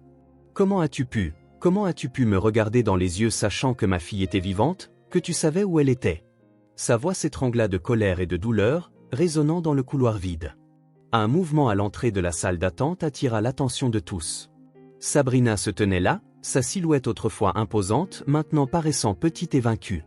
Ses yeux étaient rouges de larmes et ses mains tremblaient visiblement. « Elisa a besoin de moi, elle a toujours eu besoin de moi dans les moments difficiles, s'il te plaît Richard. Je sais que je ne mérite pas le pardon, mais notre fille est là, elle lutte pour sa vie. Laisse-moi rester avec elle, supplia-t-elle, sa voix à peine plus qu'un murmure. Delilah s'avança vers Sabrina, mais le docteur Enrique la stoppa. Le médecin regarda Richard, son expression grave. Elle a raison sur un point, la situation d'Elisa est délicate, la chirurgie est complexe et son état émotionnel est crucial pour sa récupération. Elisa a grandi avec Sabrina, elle connaît sa voix, son toucher. En ce moment critique, nous pourrions devoir placer son bien-être au-dessus de tout, réfléchit-il, sa voix professionnelle masquant son propre conflit interne. Sabrina fit un pas hésitant dans la pièce, ses mots brisés par des sanglots. Je sais que j'ai fait partie de quelque chose de terrible, d'impardonnable, mais mon amour pour Elisa a toujours été réel. Chaque nuit blanche quand elle était malade, chaque sourire, chaque larme, c'était réel. S'il te plaît, ne m'empêche pas d'être à ses côtés maintenant, implora-t-elle, son corps tremblant sous la force de sa supplique. Richard luttait intérieurement avec la décision impossible qu'il devait prendre. Son désir de justice était en conflit avec le besoin de faire ce qui était le mieux pour sa fille nouvellement retrouvée. Comment puis-je te faire confiance à nouveau, Sabrina? Comment puis-je être sûr que tu n'essaieras pas de t'enfuir avec elle à nouveau? Questionna-t-il, sa voix portant le poids de cette année de trahison. Le docteur Enrique tourna son attention vers les moniteurs montrant les signes vitaux d'Elisa à travers la fenêtre d'observation. Quelque chose dans son expression changea, la préoccupation professionnelle prenant momentanément le dessus sur les drames personnels. Ces signes vitaux sont instables, le stress émotionnel pourrait affecter la chirurgie. Nous devons prendre une décision maintenant, avertit-il, son ton urgent coupant à travers la tension dans la pièce. Delila, qui avait tout regardé avec des yeux larmoyants, parla enfin, « J'ai passé 7 ans à me torturer d'avoir vendu ma fille, mais maintenant je vois que je n'étais qu'une autre victime de ce terrible plan. Sabrina, tu as aussi été manipulée, mais cela ne justifie pas ce que tu as fait. Elisa mérite de connaître la vérité, elle mérite une chance de connaître sa véritable histoire. » Sa voix portait un mélange de compréhension et d'accusation. Sabrina tomba à genoux, toute prétention de dignité abandonnée. « Laisse-moi juste la voir, laisse-moi lui tenir la main une dernière fois. Elisa a toujours eu de terribles cauchemars, elle a toujours eu besoin de moi pour la calmer, même si tu m'arrêtes après, même si tu ne me laisses jamais la revoir. Laisse-moi être avec elle maintenant. » Ces mots étaient presque inaudibles entre des sanglots. Soudain, une alarme stridente coupa l'air, faisant figer tout le monde. Le docteur Enrique courut vers la fenêtre d'observation, son visage pâlit visiblement. La voix de l'infirmière dans la salle d'opération résonna sur l'interphone, « Arrêt cardiaque, nous avons besoin du chariot de réanimation immédiatement. » La panique dans sa voix était palpable. Richard courut vers la fenêtre, son monde entier concentré sur la petite silhouette sur la table d'opération. Le docteur Enrique préparait déjà à retourner rapidement dans la salle, enfilant des équipements de protection. « Je ne peux pas perdre ma fille, pas maintenant que je l'ai enfin trouvée », pensa Richard désespérément en regardant l'équipe médicale se battre pour réanimer Elisa. Le son rythmique du moniteur cardiaque remplissait la salle de réveil où Elisa se reposait après la chirurgie d'urgence. Richard resta à ses côtés, ses mains tenant doucement les petits doigts de sa fille tandis que son esprit menait une bataille interne dévastatrice. Le docteur Enrique venait de lui remettre 2 documents. L'un était la dénonciation formelle contre Sabrina, prête à être délivrée à la police, l'autre une autorisation pour qu'elle continue d'avoir accès à l'hôpital en tant que compagne d'Elisa. Comment puis-je choisir entre la justice et le bien-être émotionnel de ma fille? Elisa a passé 7 ans avec Sabrina comme seule référence maternelle, mais chaque fois que je la regarde, je vois la femme qui a détruit notre famille, pensa Richard, son cœur déchiré entre la colère et l'inquiétude. Le docteur Enrique entra dans la pièce avec les derniers résultats des tests d'Elisa, son visage habituellement contrôlé montrant des signes évidents d'inquiétude. Les résultats indiquent une complication supplémentaire. Les reins d'Elisa échouent, conséquence de la condition cardiaque non traitée depuis des années. Richard, nous devons être directs. Elisa a urgemment besoin d'une greffe de reins, son état se détériore plus rapidement que prévu et le temps n'est pas de notre côté, expliqua-t-il, sa voix grave résonnant dans la salle silencieuse. Delila, qui était assise dans un coin, se leva brusquement en entendant les mots du médecin. Ses yeux verts, si similaires à ceux d'Elisa, brillèrent d'une détermination renouvelée. « Je suis sa mère biologique. Je pourrais être un donneur compatible. Tous les tests nécessaires immédiatement. J'ai abandonné ma fille une fois, je ne la laisserai plus échouer, déclara-t-elle, sa voix ferme malgré les larmes menaçantes. Sabrina, qui observait tout depuis la porte de la chambre où les gardes la surveillaient, fit un pas hésitant en avant, son visage montrant le conflit intérieur qui la consumait. « Richard, je sais que je n'ai aucun droit de demander quoi que ce soit, mais j'ai des informations sur d'autres enfants qui ont été trafiqués par le même réseau. Je peux aider à les retrouver, je peux annuler au moins une partie des torts que j'ai aidé à causer, » offrit-elle, sa voix tremblante sous le poids de la culpabilité. Richard la regarda longtemps, les années de colère et de douleur luttant contre le besoin pratique de faire ce qui était le mieux pour Elisa. Combien d'enfants Sabrina? Combien d'autres familles ont été détruites par ce réseau que tu as aidé à maintenir? Comment puis-je ignorer cela, même si c'est pour le bien d'Elisa? Questionna-t-il, sa voix chargée de conflit. Sabrina s'approcha plus près du lit, ses yeux fixés sur la petite silhouette endormie d'Elisa. Elle commença à révéler des détails qui firent retenir leur souffle à Richard et Delila. Il y avait 17 enfants en 8 ans. J'ai un carnet avec tous les dossiers, noms originaux, dates, lieux de prise. Certains sont dans d'autres États, d'autres même dans d'autres pays, mais je peux aider à les retrouver, avoua-t-elle, chaque mot semblant lui coûter une part de son âme. Delila entama immédiatement les procédures pour les tests de compatibilité, sa détermination à aider Elisa surpassant tout autre sentiment alors que l'infirmière prélevait son sang. Elle ne pouvait pas détourner les yeux de sa fille, peu importe ce qui se passait, peu importe avec qui elle restait. Au moins cette fois, elle pouvait faire quelque chose de vraiment bien pour elle, lui donner une chance de vivre, pensa-t-elle, les larmes silencieuses coulant sur ses joues. Le docteur Enrique analysa les premiers résultats des tests de Delila, son expression professionnelle masquant ses propres émotions turbulentes. La compatibilité initiale semble prometteuse, mais nous devons faire plus de tests. Richard, nous devons prendre une décision concernant Sabrina. Sa présence pourrait être cruciale pour la récupération d'Elisa, surtout lors d'une procédure aussi délicate qu'une greffe, argumenta-t-il, plaçant le bien-être du patient au-dessus de toute autre considération. Sabrina continua sa confession comme si chaque mot était une tentative de rédemption. Je peux vous emmener aux archives cachées, montrer toutes les preuves que j'ai gardées. Il y avait des médecins importants impliqués, des personnes qui travaillent encore ici. Je ne demande pas l'immunité, je veux juste la chance d'essayer de réparer une partie des torts que nous avons causés. Sa voix étranglée à peine complète les phrases. Richard observait chaque mouvement d'Elisa, chaque souffle doux, chaque battement de cœur enregistré sur le moniteur. La décision pesait sur ses épaules comme une montagne. Si je dénonce Sabrina maintenant, je peux aider d'autres familles à retrouver leurs enfants perdus, mais à quel prix Elisa paierait-elle cela? Quel traumatisme supplémentaire imposerais-je à ma fille déjà si fragile? Se questionna-t-il, le conflit évident dans chaque ligne de son visage. Les yeux d'Elisa commencèrent à cligner, signe qu'elle se réveillait de la sédation. Delila et Sabrina s'approchèrent immédiatement du lit mais gardaient une distance respectueuse l'une de l'autre. Richard tenait la main de sa fille plus fermement, son cœur battant la chamade d'anticipation. « Papa est là, ma petite, tu es en sécurité maintenant », murmura-t-il, observant de près ses premières réactions. Sabrina fit un autre pas en avant, sa voix douce et familière atteignant Elisa. « Je suis là aussi, mon amour. Je sais que tu dois être confuse et effrayée, mais nous sommes tous là pour toi, dit-elle. » Richard remarqua comment Elisa réagissait instantanément à la voix de Sabrina, ses petits doigts bougeant vers le son familier. Le docteur Enrique observa la scène avec une attention professionnelle, prêt à intervenir au premier signe de stress excessif sur sa patiente. Elisa est dans un moment extrêmement délicat. Toute décision que nous prenons maintenant aura un impact direct sur sa récupération. Nous devons réfléchir très attentivement à la manière de procéder, avertit-il, son expérience médicale le mettant en garde contre les risques impliqués. Delila, qui avait déjà terminé son prélèvement sanguin pour les tests, s'approcha de l'autre côté du lit, ses yeux verts identiques à ceux d'Elisa remplis de larmes non versées.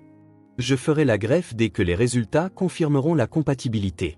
C'est le moins que je puisse faire après toutes ces années, déclara-t-elle, sa voix déterminée malgré l'émotion. Elisa ouvrit enfin les yeux, sa conscience revenant lentement. Son regard confus balaya les visages autour d'elle, s'attardant sur chacun d'eux. Lorsque ses yeux croisèrent ceux de Sabrina, ses lèvres bougèrent légèrement, formant des mots qui tombèrent comme des bombes dans la pièce silencieuse. « Maman, Sabrina, s'il te plaît, ne les laissez pas t'emmener. Je veux rester avec toi. J'ai besoin de toi ici avec moi. » Sa voix faible et implorante fit figer Richard, une nouvelle vague de culpabilité et de conflit le frappant de plein fouet. Richard regarda par la fenêtre de la chambre d'hôpital alors que Sabrina s'approchait de l'entrée escortée par un agent de sécurité. Sa décision de permettre les visites avait été la plus difficile de sa vie, mais le sourire qui illuminait le visage d'Elisa quand elle voyait Sabrina faisait mal à son cœur d'une manière différente. Nous avons fixé des règles, visites supervisées, heures spécifiques, aucun contact en dehors de l'hôpital. Je ne te fais pas confiance, Sabrina, mais je fais confiance à l'amour qu'Elisa ressent pour toi. Pour l'instant, cela devra suffire. Ces mots sortirent tendus, chargés d'émotions conflictuelles. Delila resta assise près de la fenêtre, ses yeux verts perdus dans des souvenirs douloureux alors qu'elle observait l'interaction entre Sabrina et Elisa. Ses mains tremblaient légèrement alors qu'elle tenait une vieille photographie d'elle-même, beaucoup plus jeune, aux côtés de sa mère. Ma propre mère m'a manipulée tout au long de la grossesse, Richard. Elle connaissait Sabrina de l'hôpital. C'était elle qui a tout orchestré depuis le début. C'est mieux pour tout le monde, dit-elle. Elle disait toujours que tu étais trop jeune pour être mère, mais je n'aurais jamais imaginé que ma propre mère puisse faire partie de quelque chose d'aussi terrible. Sa voix étranglée à peine complétait la confession. Elisa était assise sur le lit, ses yeux verts brillants d'une joie qui contrastait avec les tubes et les moniteurs autour d'elle. Lorsque Sabrina s'approcha, elle étendit instinctivement ses bras comme elle l'avait fait depuis qu'elle était bébé. Richard remarqua combien son cœur se serrait devant ce geste familier. « Combien de câlins comme celui-ci ai-je manqué au fil des ans ?» demanda Elisa innocemment, faisant retenir leur souffle à tous les adultes dans la pièce. Delila poursuivit sa révélation, chaque mot semblant lui coûter une part de son âme. Ma mère a travaillé au nettoyage de l'hôpital pendant des décennies, connaissait tous les stratagèmes, toutes les personnes impliquées. Elle a vu dans ma grossesse une opportunité de profit, une chance de faire enfin partie du groupe qu'elle admirait tant. Elle a utilisé sa propre fille, son propre petit-fils, marchandiser ses larmes. Maintenant, elle coulait librement, avoua-t-elle. Sabrina écoutait avec une expression d'horreur grandissante. Elle tenait doucement la main d'Elisa comme si elle craignait que quelqu'un puisse la lui arracher des bras à tout moment. Ses yeux croisèrent ceux de Richard et pour la première fois, il vit un véritable remords en eux. « Elisa, mon amour, tu seras toujours ma petite, mais Richard est ton vrai père. Il t'a cherché toutes ces années, n'a jamais abandonné, t'a trouvé. Tu es si chanceuse d'avoir tant de personnes qui t'aiment », sa voix tremblait à chaque mot. Elisa regarda Richard, ses yeux verts si semblables à ceux de Delilah, étudiant chaque détail de son visage. Un petit sourire commença à se former sur ses lèvres comme si elle comprenait enfin quelque chose d'important. « Puis-je t'appeler papa ? Je veux dire, j'ai toujours rêvé d'avoir un autre père quelque part, quelqu'un qui me chantait quand j'étais bébé. C'était toi, n'est-ce pas ? Demanda-t-elle, faisant presque arrêter le cœur de Richard. Le docteur Enrique entra dans la pièce pour vérifier les signes vitaux d'Elisa, ses yeux expérimentés notant chaque petit changement sur les moniteurs. La tension était palpable. La tension artérielle d'Elisa est légèrement élevée, probablement due au fardeau émotionnel du moment. Nous devons maintenir l'environnement aussi calme que possible. Elisa se remet toujours de la chirurgie et ses émotions affectent directement son état, avertit-il, sa voix professionnelle masquant son inquiétude. Delilah s'approcha du lit, assise de l'autre côté, ses mains tremblant alors qu'elle touchait les cheveux d'Elisa, si similaires aux siens. Quand j'ai découvert que j'étais enceinte, j'ai rêvé de te donner un monde meilleur. Ma mère a utilisé ce rêve contre moi, a transformé mon amour en arme, mais maintenant je peux essayer de réparer une partie de ce que j'ai fait. Je peux te donner une seconde chance, murmura-t-elle, faisant référence à la greffe qui pourrait sauver la vie d'Elisa. Elisa commença à alterner son regard entre Sabrina et Richard comme si elle essayait de réconcilier ces deux réalités. Soudain, à la surprise générale, elle étendit sa main vers Richard. « Papa, c'est étrange de le dire, mais ça semble juste, comme si mon cœur avait toujours su que tu existais quelque part, » dit-elle, faisant lutter Richard pour retenir les larmes qui menaçaient de couler. Sabrina regarda la scène avec un mélange de joie et de profonde douleur, ses mains serrant nerveusement le tissu de ses vêtements alors qu'elle regardait Elisa et Richard établir leur première véritable connexion en tant que père et fille. « J'ai passé 7 ans à essayer de combler un vide dans ma vie, mais j'ai fini par créer des vides dans la vie des autres. Vous voir ensemble fait mal, mais cela apporte aussi une sorte de paix, » confessa-t-elle, sa voix basse et tremblante. Richard s'approcha du lit, s'asseyant sur le bord alors qu'il tenait la main d'Elisa pour la première fois depuis que toute la vérité avait été révélée. Il se permit de vraiment regarder Sabrina sans colère. Elisa a eu 2 mères qui ont pris soin d'elle toutes ces années, toi et Delilah. Maintenant, elle a un père aussi. Peut-être pouvons-nous trouver un moyen de faire fonctionner cela pour son bien, offrit-il, surprenant tout le monde par ses paroles conciliantes. Delilah observa l'interaction avec des larmes aux yeux, son propre récit de manipulation et de trahison pesant sur son cœur. Ma mère m'a volé la chance d'être mère, mais je ne peux pas laisser cela définir l'avenir. Elisa a besoin de nous tous maintenant, a plus que jamais besoin d'amour et de stabilité, pensa-t-elle, déterminée à faire partie de la solution et non du problème. Soudain, Elisa se tendit dans son lit, ses yeux s'ouvrant de manière alarmante pour tout le monde présent. Sa respiration devint irrégulière et les moniteurs commencèrent à émettre des signaux d'alerte. Sabrina fut la première à remarquer les signes. Après des années passées avec Elisa, elle était particulièrement attentive à tout changement. « Quelque chose ne va pas, docteur Enrique, elle fait une de ces crises », hurla-t-elle, la panique évidente dans sa voix. Les machines commencèrent à biper frénétiquement et le corps d'Elisa se mit à trembler de manière alarmante. Richard et Sabrina essayèrent de retenir la fille tandis que Delilah courait chercher de l'aide. « Pas maintenant, s'il te plaît, pas maintenant que nous sommes enfin tous ensemble », pensa Richard désespérément alors que le docteur Enrique et son équipe se précipitaient dans la salle pour assister à une autre crise d'Elisa.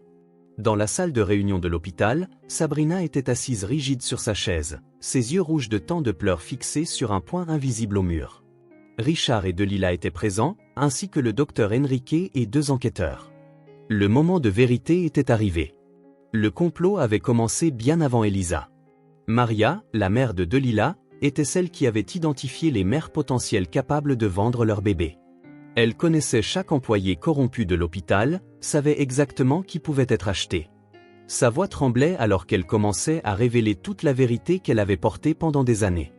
Delilah sentit son monde s'effondrer davantage à chaque mot de Sabrina. Ses mains tremblaient alors qu'elle tenait une tasse de café intacte, ses grands yeux verts remplis d'horreur croissante. Ma propre mère, elle ne m'a pas seulement manipulée, elle a fait ça à d'autres filles aussi. Combien de vies a-t-elle détruites avant d'en arriver à moi? Comment ai-je pu être si aveugle? Sa voix étranglée à peine formait les mots alors que la terrible réalisation la frappait. Sabrina continua sa confession, chaque mot semblant lui arracher un morceau de son âme. Il y avait une liste soigneusement tenue des personnes riches qui voulaient des bébés sans poser de questions. Maria était au centre de tout cela, utilisant sa position apparemment insignifiante de femme de ménage pour observer, choisir les cibles parfaites. Elle savait que personne ne soupçonnerait une simple employée de nettoyage, révéla-t-elle, faisant serrer les poings de Richard. Elisa, que tout le monde pensait dormir dans sa chambre à quelques étages au-dessus, avait en fait suivi silencieusement Delila jusqu'à la salle de réunion, cachée derrière la porte entr'ouverte. Ses yeux verts s'élargirent à chaque nouvelle révélation, la fille serrant sa vieille poupée contre sa poitrine alors qu'elle entendait chaque mot qui brisait le monde qu'elle connaissait. C'est pour ça que j'ai tant de rêves étranges, que je me souvienne de choses que maman Sabrina dit ne sont jamais arrivées, pensa-t-elle, des larmes silencieuses coulant sur son visage. Delila se leva brusquement de sa chaise, des années de mensonges et de manipulation trouvant enfin un sens dans son esprit. Ses mains tremblaient alors qu'elle attrapait son téléphone affichant de vieilles photos de sa mère à l'hôpital. Sabrina, toutes ces fois où ma mère disparaissait pendant des jours en disant qu'elle faisait des heures supplémentaires dans d'autres hôpitaux, elle faisait cela? Volait-elle d'autres bébés, détruisait-elle d'autres familles? Interrogea-t-elle, sa voix chargée de colère et de douleur. Sabrina hocha lentement la tête, des larmes coulant sur son visage alors qu'elle poursuivait. Maria avait tout un réseau, des médecins qui falsifiaient des documents, des infirmières qui modifiaient des dossiers, des agents de sécurité qui détournaient le regard. Elle connaissait les secrets de tout le monde et les utilisait comme levier pour les faire taire. Quand elle m'a approché, elle savait exactement comment me manipuler, comment utiliser ma propre perte contre moi, avoua-t-elle, chaque mot chargé de regret. Richard écoutait en silence, son visage masquant la douleur contenue alors que les pièces du puzzle s'assemblaient enfin, révélant une image encore plus horrifique qu'il ne l'avait imaginée. Pendant 7 ans, j'ai cherché des réponses dans chaque recoin de cet hôpital, et tout ce temps, la vérité était juste sous nos nez, cachée derrière de faux sourires et des balais, pensa-t-il, son esprit rejouant chaque moment où il avait croisé Maria dans les couloirs de l'hôpital. Elisa continua d'écouter, son petit corps tremblant à chaque nouvelle révélation. À travers la fissure de la porte, elle pouvait voir les larmes de Sabrina, la rage de Delila, la douleur silencieuse de son père. Ils mentent tous. Maman, Sabrina a menti, grand-mère Maria a menti, même les médecins ont menti. Comment puis-je savoir ce qui est vrai? Pensa-t-elle, son cœur enfantin luttant pour traiter tant de vérités douloureuses. Sabrina révéla un carnet usé qu'elle gardait caché chez elle. Tout est documenté ici, chaque bébé, chaque famille, chaque transaction. Maria m'a fait garder ces dossiers comme assurance au cas où quelque chose tournerait mal. Elle voulait s'assurer qu'elle ne tomberait pas seule, expliqua-t-elle en glissant le carnet sur la table vers les enquêteurs. Delila attrapa le carnet de ses mains tremblantes, ses yeux parcourant les pages jaunies. Nom, date, montant, toute l'ampleur du complot criminel de sa mère exposée en encre bleu fané. Mon Dieu, il y a plus de 30 cas ici, 30 bébés volés à leur famille et Elisa était juste un autre numéro sur cette liste monstrueuse. Sa voix faiblit alors qu'elle trouvait le nom de sa fille parmi tant d'autres. Le docteur Enrique, qui jusqu'alors maintenait un silence professionnel, parla enfin. Cela explique tous les cas mystérieux que j'ai essayé d'enquêter au fil des ans, les dossiers disparus, les transferts suspects, les fichiers altérés. Maria était derrière tout cela, utilisant son invisibilité apparente pour construire son empire de mensonges, dit-il, sa voix portant le poids de la culpabilité de ne pas l'avoir réalisé plus tôt. Sabrina continua sa confession, semblant que pendant des années, avec chaque mot, Maria avait un système parfait. Elle choisissait des mères vulnérables comme Delila et d'autres qui pouvaient payer des fortunes pour des bébés, puis elle utilisait le réseau d'employés corrompus pour effectuer les échanges, toujours pendant les premières heures du matin, toujours à des moments spécifiques où la surveillance était moindre, expliqua-t-elle, la voix tremblante alors qu'elle revivait chaque moment terrible. Elisa sentit ses jambes s'affaiblir à chaque nouvelle révélation. Le monde qu'elle connaissait, celui qu'elle croyait réel, s'effondrait avec chaque mot qu'elle entendait. Sa vieille poupée, le seul objet qui semblait connecter ces deux vies, tremblait dans ses mains. Je dois sortir d'ici. Je dois réfléchir. Je dois trouver un endroit où les gens ne mentent pas, pensa-t-elle en se glissant silencieusement vers la porte. Delila remarqua un mouvement à travers l'entrebâillement de la porte, mais lorsqu'elle se retourna pour regarder, il n'y avait personne. Sabrina poursuivit sa confession, inconsciente de ce qui se passait. Maria avait planifié chaque détail de l'enlèvement d'Elisa. Elle savait que Richard serait dévasté, elle savait que je serais la personne idéale pour élever la fille. Elle utilisa le désespoir de Delilah et ma propre douleur pour créer son chef-d'œuvre de manipulation, révéla-t-elle, sans se rendre compte qu'Elisa elle-même avait entendu chaque mot. L'infirmière de nuit fit ses rondes habituelles, vérifiant les chambres une par une. En arrivant dans la chambre d'Elisa, elle ne trouva qu'un lit vide et défait. La vieille poupée que la fille ne lâchait jamais était également disparue.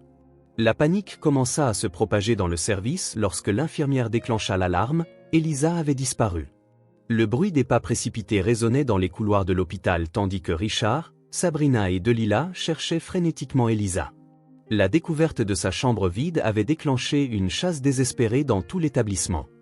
Le docteur Enrique coordonna les équipes de recherche via la radio, sa voix habituellement calme trahissant de l'inquiétude. Elisa est encore très fragile, nous devons la trouver avant que son état ne se détériore. En tant que médecin, je sais qu'elle ne pouvait pas être allée loin, mais en tant que quelqu'un qui connaît cette histoire, je crains qu'elle ne revivra des traumatismes qu'elle vient de découvrir, communiqua-t-il en dirigeant les recherches. Richard s'arrêta soudainement au milieu du couloir, un vieux souvenir traversant son esprit. Ses yeux bruns s'écarquillèrent de réalisation. L'ancienne salle de maternité, c'est là que tout a commencé, c'est là que nous l'avons perdue la première fois. Elisa dessinait toujours cet endroit dans ses dessins, même sans savoir pourquoi elle devait y aller, ajouta-t-il. Sa voix portait une certitude douloureuse alors qu'il changeait de direction, courant vers la salle de maternité abandonnée. Sabrina et Delilah suivirent Richard, chaque pas résonnant du poids de leur culpabilité. Le couloir sombre de l'ancienne salle de maternité semblait encore plus lugubre maintenant, les ombres dansant sur les murs écaillés comme des fantômes du passé. C'est ici que Maria m'a convaincu de rejoindre le système, juste dans ce couloir. Elle m'a montré des photos de Delilah enceinte, m'a dit à quel point il serait facile d'échanger les bébés, confessa Sabrina, la voix tremblante sous le poids des souvenirs. Un petit hoquet attira leur attention venant de l'une des anciennes salles d'accouchement. Il y avait Elisa assise sur le sol poussiéreux, serrant sa vieille poupée. La faible lumière entrant par la fenêtre projetait des ombres sur son visage taché de larmes. Je me souviens de cet endroit dans mes rêves. Je reviens toujours ici. Maintenant je sais pourquoi, c'est ici que vous m'avez volé, n'est-ce pas? C'est ici que tous les mensonges ont commencé. Sa voix enfantine portait une maturité douloureuse. Sabrina fit un pas vers Elisa, mais la fille se recroquevilla instinctivement, serrant la poupée encore plus fort contre sa poitrine. Le geste fit figer Sabrina, le cœur brisé par le rejet évident de sa fille adoptive. Elisa, mon amour, je sais que j'ai fait de terribles erreurs, je sais que je t'ai blessé avec mes mensonges, mais tout ce que j'ai fait, chaque décision que j'ai prise, c'était parce que je t'aimais désespérément, tenta-t-elle d'expliquer, la voix étranglée par les larmes. Elisa se leva lentement, ses yeux verts, si semblables à ceux de Delilah, brillant d'un mélange de douleur et de compréhension. Au-delà de ses oreilles, ses petites mains tremblaient alors qu'elle tenait la poupée, le seul objet reliant ces deux vies. Tu m'as aimé tellement que tu m'as volé à quelqu'un d'autre, tu m'as aimé tellement que tu as construit toute ma vie sur des mensonges. Ce n'est pas de l'amour, maman. Non, tu n'es plus ma mère maintenant. Ces mots frappèrent Sabrina comme des couteaux. Delilah resta légèrement à l'écart, son propre cœur brisé en voyant sa fille affronter de telles vérités douloureuses. Ses mains se tordaient nerveusement alors qu'elle observait la scène. Elisa a raison, le véritable amour ne fait pas mal comme ça, il ne construit pas le bonheur sur la douleur des autres. Ma propre mère me l'a appris de la pire des manières, pensa-t-elle, des larmes silencieuses coulant sur son visage. Richard s'approcha d'Elisa prudemment, ses mouvements lents et doux comme s'il approchait un animal effrayé. Cette fois, la fille ne recula pas, permettant à son père biologique de s'approcher. Tu es le seul qui ne m'a jamais menti, tu m'as cherché tout ce temps, tu n'as jamais abandonné. Pourquoi les autres n'ont-ils pas pu simplement dire la vérité, demanda-t-elle, sa petite voix résonnant dans la chambre vide. Sabrina tomba à genoux, le poids de cette année de mensonges la faisant enfin fléchir. Ses mains tremblaient alors qu'elle essayait d'expliquer. Quand j'ai perdu mon bébé, quelque chose s'est brisé en moi. Maria a vu ma vulnérabilité, a utilisé ma douleur pour me convaincre. Elle disait que ce serait une situation où tout le monde gagnerait. Delilah aurait de l'argent, j'aurais une fille et toi, une vie meilleure. Mais maintenant, je vois que nous avons tous perdu quelque chose de précieux. Notre dignité, notre vérité, notre confiance. Elle confessa, chaque mot sortant comme un sanglot. Elisa fit un pas de plus loin de Sabrina, se rapprochant inconsciemment de Richard. Sa respiration commençait à devenir plus lourde, un signe que seule Sabrina reconnut immédiatement. « Je ne veux plus entendre tes explications, je ne veux plus de tes histoires. Chaque mot que tu dis pourrait être un autre mensonge. Comment puis-je croire à quoi que ce soit maintenant ?» questionna Elisa, sa voix s'affaiblissant à chaque mot. Le docteur Enrique, qui venait d'arriver dans la pièce, remarqua immédiatement les changements dans les signes physiques d'Elisa. La pâleur augmentait, la respiration irrégulière, la sueur froide commençait à se former sur son front. « Nous devons la ramener dans la chambre maintenant, toute cette agitation affecte son état, avertit-il déjà en se dirigeant vers la fille. Sabrina tenta de s'approcher de nouveau, ses instincts maternels hurlant en voyant Elisa en détresse. Mais la fille détourna le visage, rejetant explicitement son toucher pour la première fois en 7 ans. « Ne me touche pas, je ne veux pas que tu sois près de moi. Tes mains sont les mêmes mains qui m'ont volé à mon vrai père, cria Elisa, sa voix faiblissant à la fin de la phrase. Delila courut pour aider alors qu'Elisa commençait à tituber, ses jambes visiblement affaiblies. Richard la rattrapa dans ses bras avant qu'elle ne tombe. Remarquant à quel point sa peau était froide et moite, il dit « Quelque chose ne va pas, docteur Enrique, elle est glacée, sa respiration est très irrégulière. » Il alerta la panique évidente dans sa voix. Elisa regarda Sabrina une dernière fois, ses yeux vert voilés par la douleur physique et émotionnelle. Ses derniers mots avant de perdre conscience étaient comme des poignards dans le cœur de sa mère adoptive. « Je veux rester avec mon père, seulement lui. » Au moins, il n'a jamais prétendu être ce qu'il n'était pas. Elle murmura avant que ses yeux ne se ferment et que son petit corps ne devienne complètement mou dans les bras de Richard. Le docteur Enrique commença immédiatement à examiner Elisa, son visage montrant une inquiétude croissante. Ses battements de cœur étaient irréguliers, sa tension artérielle chutait rapidement. « Nous devons la transférer en unité de soins intensifs immédiatement, le choc émotionnel a causé une surcharge de son cœur déjà fragile », déclara-t-il alors que les équipes médicales se précipitaient pour transporter Elisa en unité de soins intensifs, laissant Sabrina seule dans la chambre où sa vie de mensonge avait commencé 7 ans plus tôt. Sabrina entra dans le bureau de Richard, portant un épais dossier de documents, les yeux rouges de pleurs mais le comportement déterminé. Sur le bureau du directeur de l'hôpital, elle commença à étaler des actes de propriété, des relevés bancaires et des documents d'investissement. Ses mains tremblaient mais sa voix restait ferme. « Tout l'argent que j'ai économisé au fil des ans, chaque centime que j'ai mis de côté en pensant à l'avenir d'Elisa, je veux le donner entièrement à son traitement. Je ne peux pas annuler le passé, mais je peux essayer de sécuriser son avenir. Il y a près de 2 millions de dollars en actifs et en investissements, déclara-t-elle, surprenant Richard par l'ampleur de son sacrifice. Delila, qui observait depuis l'entreux, sentit quelque chose changer en elle en voyant le geste de Sabrina. Elle s'approcha lentement, ses yeux verts étudiant la femme qui avait élevé sa fille pendant 7 ans. Elle prit une chaise et s'assit à côté d'elle, prenant une profonde inspiration avant de parler. « J'ai passé tellement de temps à te détester, Sabrina, mais maintenant, je comprends enfin. Quand tu as perdu ton bébé, tu as perdu plus qu'une vie, tu as perdu ta raison, tes morales, tout ce que tu croyais être juste. Ma mère a vu cela et a profité de ta douleur tout comme elle a profité de mon désespoir, dit-elle, sa voix portant une compréhension douloureuse. Richard examina les documents en silence, chaque feuille révélant des années de préparation méticuleuse pour l'avenir d'Elisa. L'argent serait plus que suffisant pour couvrir non seulement son traitement actuel, mais aussi tous les besoins médicaux futurs que sa fille pourrait avoir. Tu l'as vraiment aimé, n'est-ce pas? Dans ta façon tordue et mal dirigée, mais tu l'aimais. Tu as planifié chaque détail de son avenir, économisé chaque centime en pensant à elle, réfléchit-il, sa voix plus douce qu'elle ne l'avait été depuis des jours. Sabrina ouvrit ensuite son sac et en sortit un vieux journal intime, ses pages jaunies par le temps. Avec des mains tremblantes, elle commença à lire. « Mon bébé est mort-né aujourd'hui, le docteur a dit que c'était une complication soudaine, qu'il ne pouvait rien faire. Mais comment expliquer ce vide? Comment continuer à vivre quand une partie de toi meurt ?» Delila et Richard écoutèrent en silence, comprenant enfin la profondeur de la douleur qui avait poussé Sabrina à commettre ces crimes. Le docteur Enrique entra dans la pièce à ce moment-là, apportant d'autres résultats de tests pour Elisa. Son visage montrait une préoccupation professionnelle alors qu'il observait la scène inhabituelle devant lui. Ce que fait Sabrina ne peut pas effacer le passé, mais cela démontre un véritable remords. En tant que médecin, j'ai vu de nombreux types de regrets, mais peu sont aussi sincères que celui-ci, pensa-t-il en attendant le bon moment pour annoncer les nouvelles concernant Elisa. Delila se leva, et dans un geste qui surprit tout le monde, y compris elle-même, elle étreignit Sabrina. Leurs larmes se mêlèrent alors qu'elle parlait. « Nous étions toutes les deux des victimes. Sabrina, toi de ta propre douleur, moi de la manipulation de ma mère. Elisa n'a pas besoin de perdre une autre personne qu'il aime. Elle peut avoir 3 parents qui l'aiment, 3 personnes prêtes à tout pour elle, déclara Delila, son pardon inattendu brisant les dernières barrières entre elles. Richard observa la scène les yeux larmoyants, ses propres défenses commençant à s'effondrer. 7 ans de colère et d'amertume cédaient la place à une compréhension plus profonde de la tragédie humaine qui les avait tous connectés.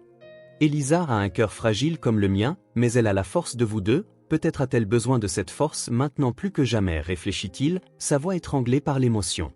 Sabrina continua de lire son journal intime, révélant plus de son histoire. Quand j'ai vu Elisa pour la première fois, quelque chose en moi est revenu à la vie. C'était comme si mon propre bébé était revenu, comme si l'univers me donnait une seconde chance. Je savais que c'était mal, je savais que je volais le bonheur des autres, mais la douleur m'a complètement aveuglé, confessa TL, ces mots résonnant dans le bureau silencieux. Le docteur Enrique prit finalement la parole, son expression grave attirant l'attention de tous. L'état d'Elisa s'est détérioré, le stress émotionnel des derniers jours a significativement affecté son cœur. Nous devons prendre une décision commune en tant que famille sur les prochaines étapes de son traitement, expliqua-t-il, unissant involontairement les 3 personnes qui aimaient le plus Elisa. Richard fut le premier à parler, surprenant tout le monde par ses mots. Sabrina, tu connais Elisa mieux que quiconque. Tu connais ses réactions, ses peurs, ses forces. Aussi difficile que ce soit pour moi de l'admettre, nous avons besoin de toi. Elisa a besoin de toi, déclara-t-il, tendant une main en signe de paix vers la femme qui avait volé et aimé sa fille. Elle accepta, ajoutant son propre point de vue. Depuis 7 ans, j'ai rêvé du jour où j'aurais de nouveau ma fille, mais maintenant je vois qu'Elisa a besoin de nous toutes. Tu n'es plus notre ennemie, Sabrina, tu fais partie de cette étrange famille brisée que le destin a créée. Ces mots portaient le poids de la vérité et de l'acceptation. Sabrina pleurait ouvertement maintenant, des décennies de culpabilité et de douleur trouvant enfin une forme de rédemption. Je promets de passer le reste de ma vie à essayer de réparer ce que j'ai fait, non pas pour votre pardon, que je ne mérite même pas, mais pour Elisa, toujours pour Elisa, jura-t-elle, sa voix portant une détermination renouvelée. Le moment fut interrompu par une infirmière qui fit irruption dans la pièce, son visage pâle et effrayé faisant tous s'immobiliser. Docteur Enrique, les battements de cœur d'Elisa sont très irréguliers, sa tension artérielle chute rapidement, les informait-elle, faisant paniquer tout le monde. Le docteur Enrique reprit immédiatement son attitude professionnelle, se dirigeant déjà vers la porte. Nous devons l'emmener en chirurgie immédiatement, son cœur ne répond pas aux médicaments comme nous l'espérions. C'est une opération à haut risque, mais c'est notre seule option maintenant, déclara-t-il alors que Richard, Sabrina et Delila se préparaient à affronter cette nouvelle bataille pour la vie d'Elisa ensemble. La dernière image qui resta dans le bureau fut celle des 3, père biologique, mère biologique et mère adoptive courant ensemble dans les couloirs de l'hôpital, unis par leur amour pour la même fille qui, ironiquement, avait réussi à transformer des années de haine et de méfiance en une histoire improbable de pardon et de rédemption. Dans la salle d'attente de la chirurgie, le temps semblait s'étirer avec une cruauté particulière. Richard faisait les 100 pas, ses pas résonnant sur le sol en céramique, tandis que Sabrina et Delila restaient assises côte à côte, leurs mains entrelacées inconsciemment dans un geste de soutien mutuel. L'horloge murale n'indiquait que 2 heures depuis le début de l'opération, mais pour elle, cela semblait une éternité. Le docteur Enrique est le meilleur chirurgien cardiaque pédiatrique du pays, il pourra sauver notre fille, il doit le faire. Je ne peux pas perdre Elisa 2 fois, murmura Sabrina, sa voix étranglée révélant la peur qu'elle essayait de cacher. Delila serra plus fort la main de Sabrina, trouvant du réconfort dans leur douleur partagée. Ses yeux verts, si similaires à ceux d'Elisa, étaient fixés sur la porte de la salle d'opération comme si elle pouvait voir à travers. Les 2 femmes, autrefois séparées par des années de secrets et de mensonges, étaient maintenant unies par leur amour pour le même enfant. C'est étrange comment le destin fonctionne. J'ai passé tellement de temps à te détester, Sabrina, et maintenant nous prions ensemble pour la même vie précieuse. Elisa nous a unis d'une manière que je n'aurais jamais imaginé possible, confessa Delila, des larmes silencieuses coulant sur son visage. Richard arrêta ses pas incessants lorsqu'il entendit la conversation des 2 femmes. Pour la première fois, il se permit de vraiment regarder Sabrina, non pas comme la personne qui avait volé sa fille, mais comme quelqu'un qui portait aussi ses propres cicatrices. C'est alors qu'il remarqua une petite chaîne autour de son cou avec un pendentif en forme de cœur.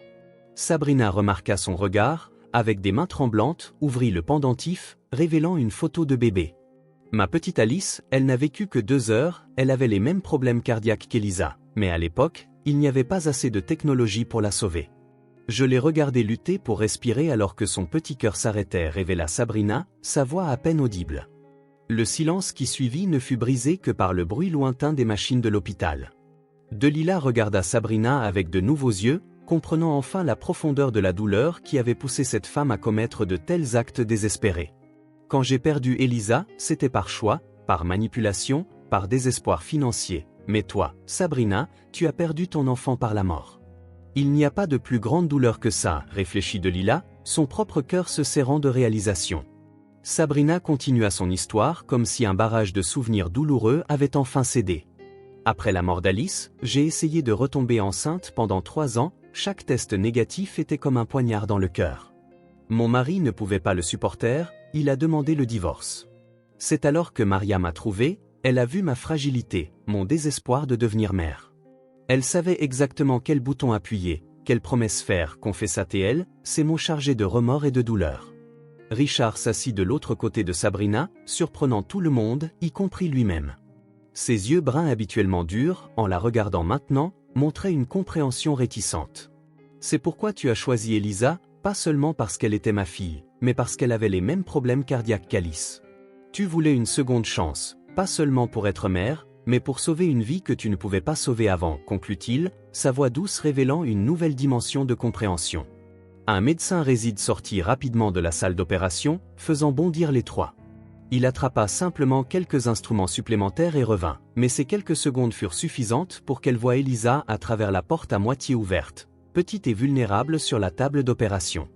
Mon Dieu, elle a l'air si fragile, si petite, entourée de toutes ces machines, pensa Sabrina à voix haute, son corps tremblant à la vue. Delilah commença à raconter sa propre histoire de perte comme si elle devait remplir le silence angoissé. Quand j'ai découvert que j'étais enceinte, ma mère m'a convaincu qu'il serait impossible d'élever un bébé seul, que je condamnerais ma fille à une vie de pauvreté.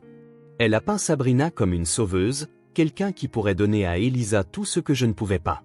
Je n'ai réalisé que trop tard que l'argent ne pouvait jamais acheter le véritable amour d'une mère, confessa-t-elle, sa voix chargée de regret.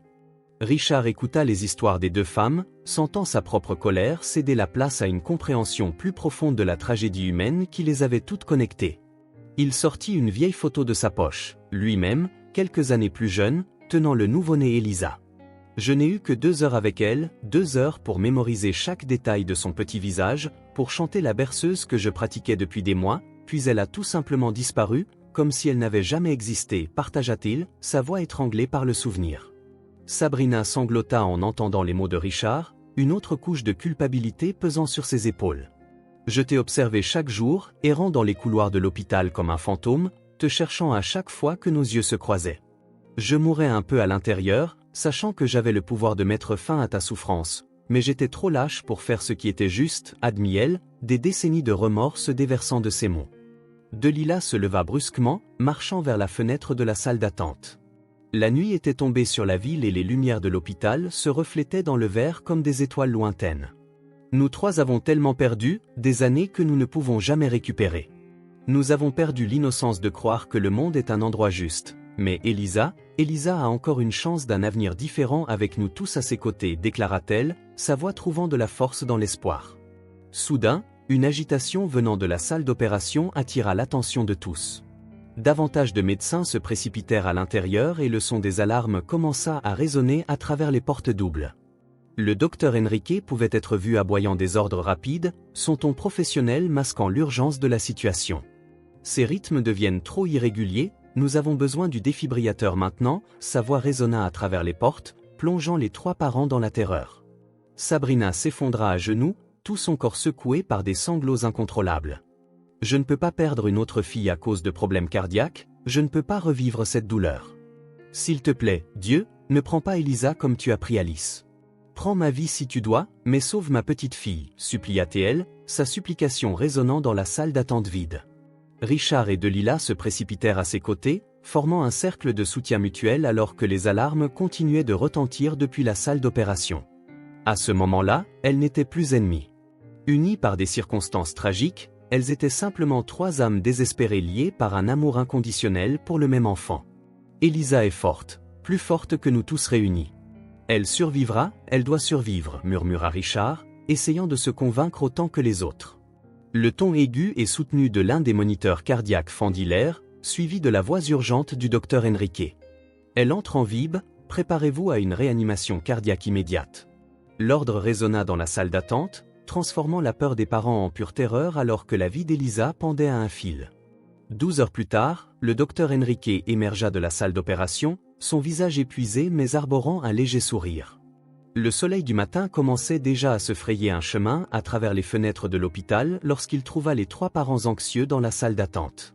Ses yeux expérimentés observèrent comment Richard tenait les mains de Delilah, comment Sabrina restait légèrement à l'écart, comme indigne de partager le moment.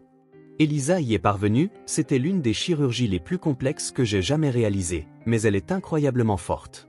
Son cœur répond bien aux nouvelles procédures et bien que la récupération sera lente, le pronostic est très positif, annonça-t-il, observant le soulagement se répandre sur les visages émaciés devant lui. Sabrina poussa un sanglot de soulagement, mais son moment d'allégresse fut rapidement remplacé par une détermination sombre. Elle sortit une enveloppe de sa poche et la tendit à Richard, ses mains tremblant légèrement. Ceci est ma confession complète avec tous les détails du système de trafic de bébés. J'ai déjà appelé la police, ils sont en route. Elisa est en sécurité maintenant, il est temps pour moi de payer pour mes crimes. Je ne peux pas continuer à vivre librement pendant que d'autres familles souffrent encore sans connaître le sort de leurs enfants, déclara-t-elle, sa voix ferme malgré les larmes coulant sur son visage. Delilah et Richard échangèrent un regard surpris face à la décision de Sabrina.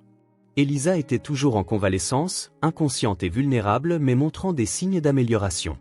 Delilah s'approcha de Sabrina, ses yeux verts révélant un mélange complexe d'émotions. « Tu fais la bonne chose, même si c'est la plus difficile. » Elisa comprendra un jour, elle saura que sa mère adoptive a choisi le chemin de la vérité, même si c'était tardif, consola-t-elle, embrassant la femme qu'elle avait autrefois tant détestée.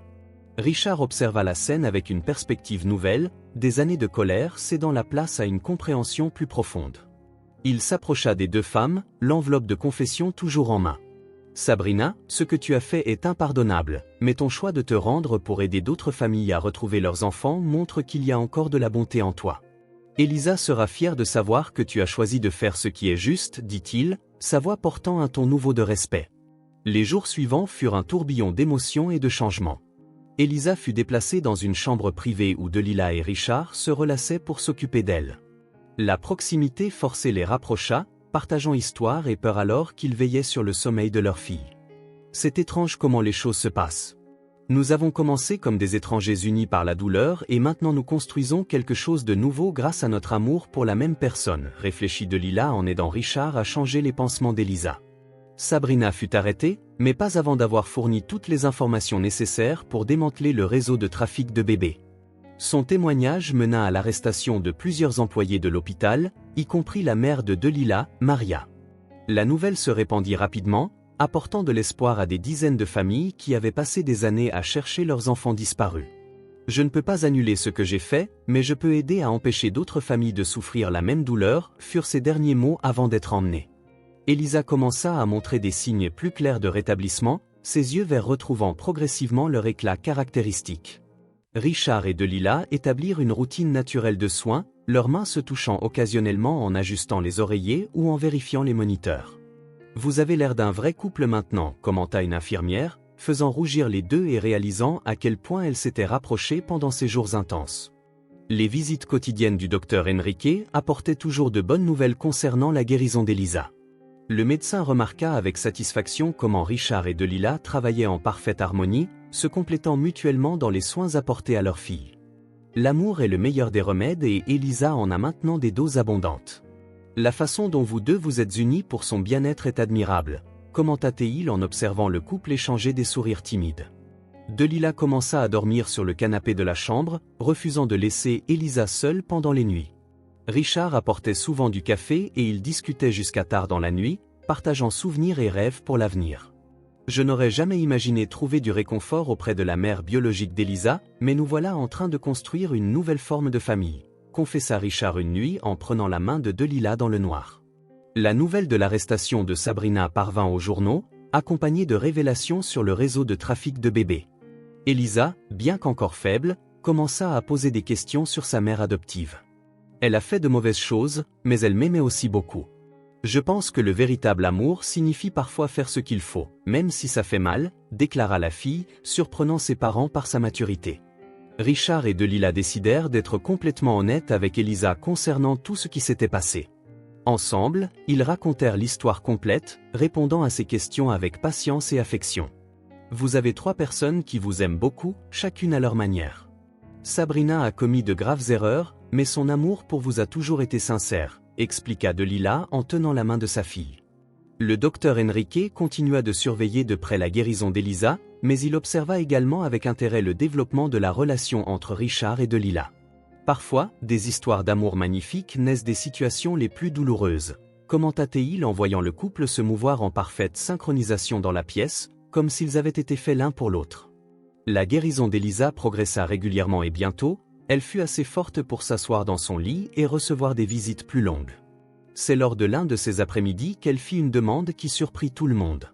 Ses yeux verts, si semblables à ceux de Delilah, étaient déterminés lorsqu'elle dit « Je veux rendre visite à maman Sabrina en prison. Je sais qu'elle a fait de mauvaises choses, mais je sais aussi qu'elle m'aime.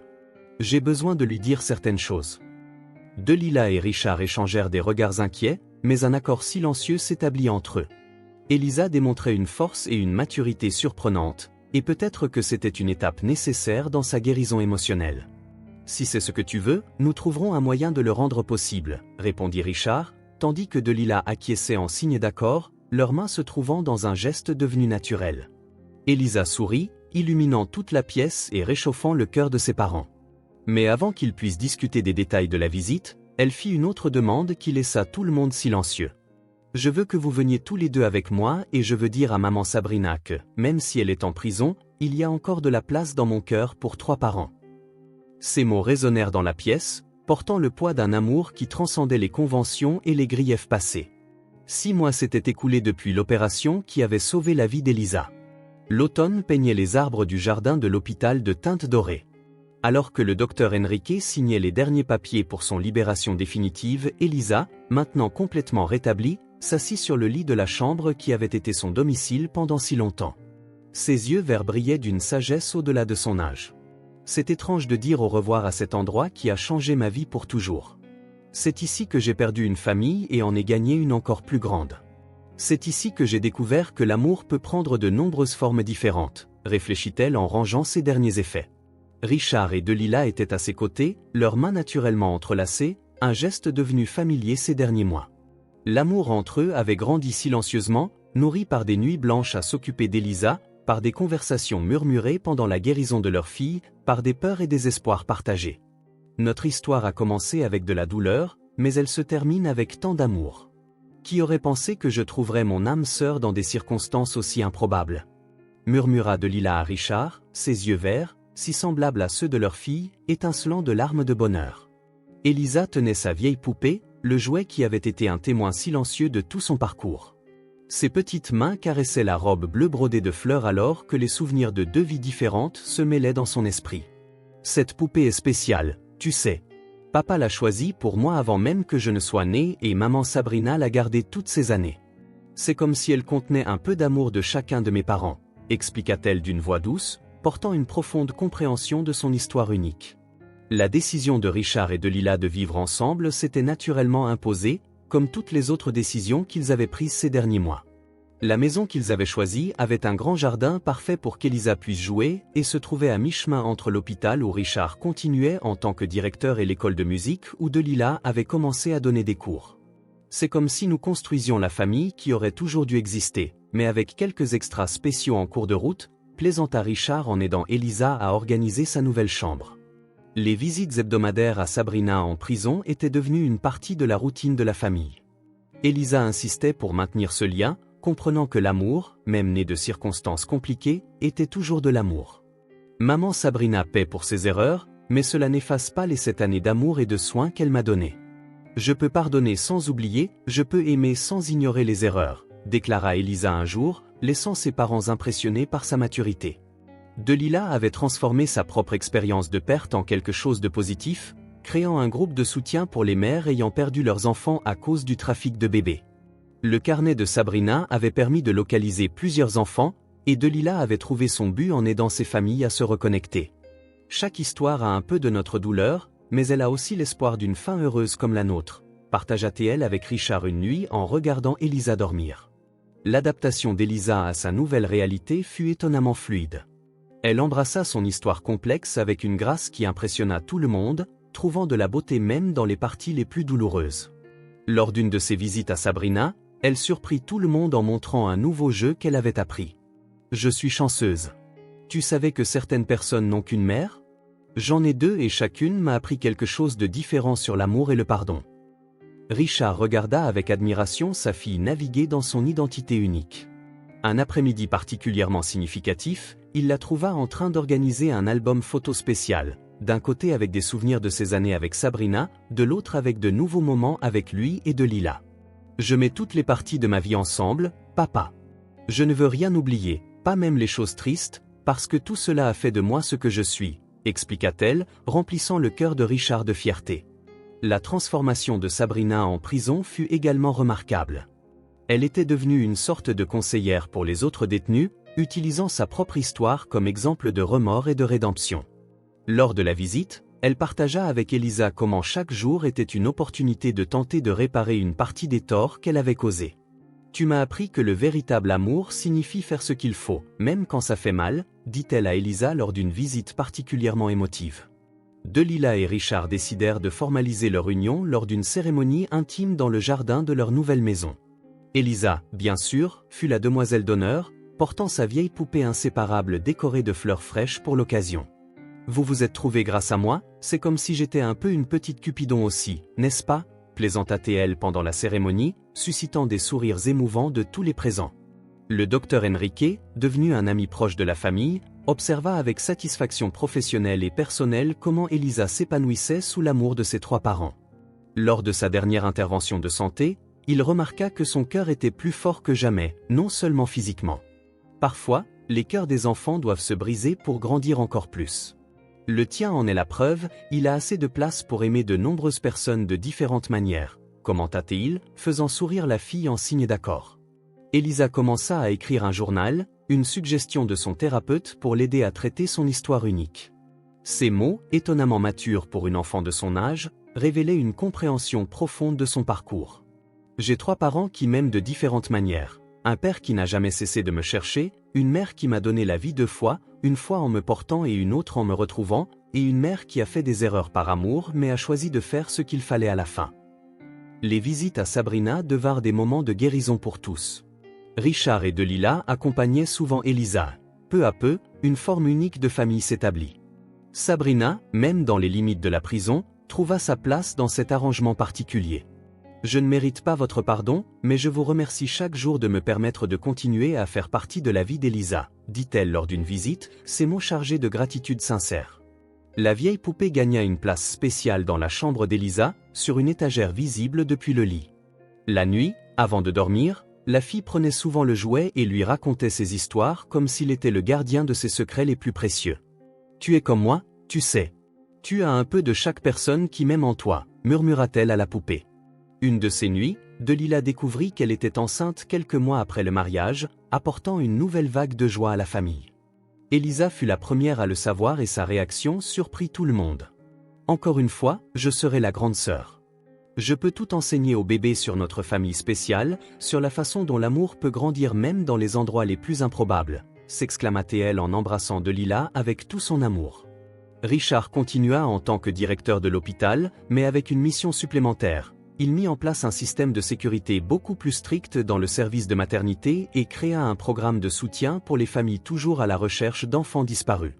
Dans son bureau, à côté de la photo de la nouvelle-née Elisa, se trouvait désormais une photo actuelle de toute la famille, y compris une prise de vue lors d'une visite à Sabrina en prison. « Notre histoire peut être compliquée, mais elle est réelle, c'est la nôtre et elle aide d'autres familles à avoir de l'espoir », partagea-t-il lors d'une réunion avec d'autres directeurs d'hôpital.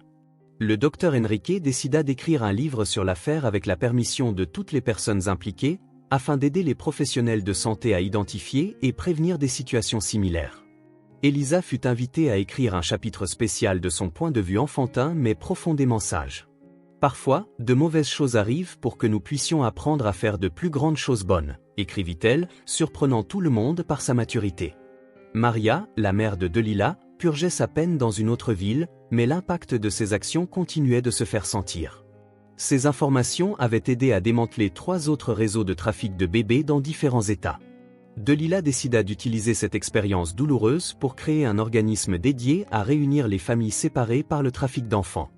De la douleur de notre famille est né l'espoir pour beaucoup d'autres, expliqua-t-elle lors de l'ouverture de l'institution. Elisa commença l'année scolaire dans une nouvelle école où son histoire unique faisait d'elle une sorte de pont entre les autres enfants aux familles non conventionnelles.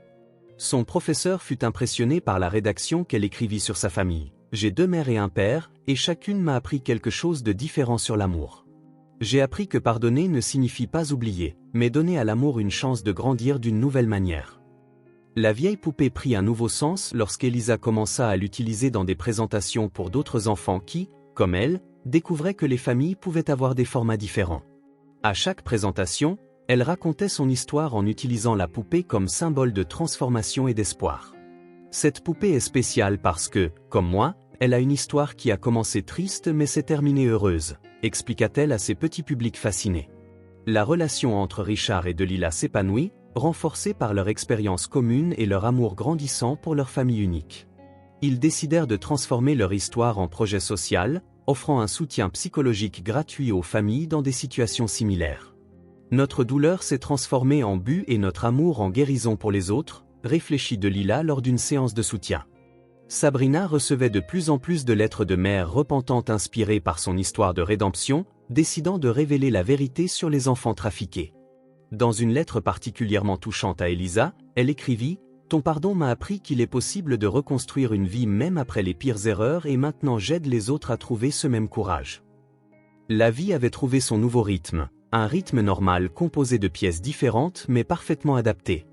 Elisa continua de grandir, portant avec elle la sagesse unique de quelqu'un qui avait appris dès son plus jeune âge que l'amour a de nombreuses facettes. Sa vieille poupée resta un témoin silencieux d'une histoire qui, bien que commencée par la douleur, était devenue un témoignage du pouvoir du véritable amour et du pardon. Dans cette maison au jardin en fleurs, une famille différente de toutes les autres, mais égale par leur amour, continua d'écrire leur histoire. Elisa, parmi ses 3 parents et sa vieille poupée, était devenue un symbole vivant de la manière dont la vérité, aussi douloureuse soit-elle, lorsqu'elle est embrassée avec amour, peut transformer même les histoires les plus tristes en contes d'espoir et de rédemption. Notre famille est comme un puzzle qui a d'abord été mal assemblé mais qui a fini par former une image encore plus belle que l'original, dit Elisa une nuit avant de s'endormir en regardant sa poupée sur l'étagère. Dans cette simple phrase d'enfant reposait toute la sagesse que son extraordinaire parcours lui avait enseignée. Ta présence ici signifie beaucoup pour nous,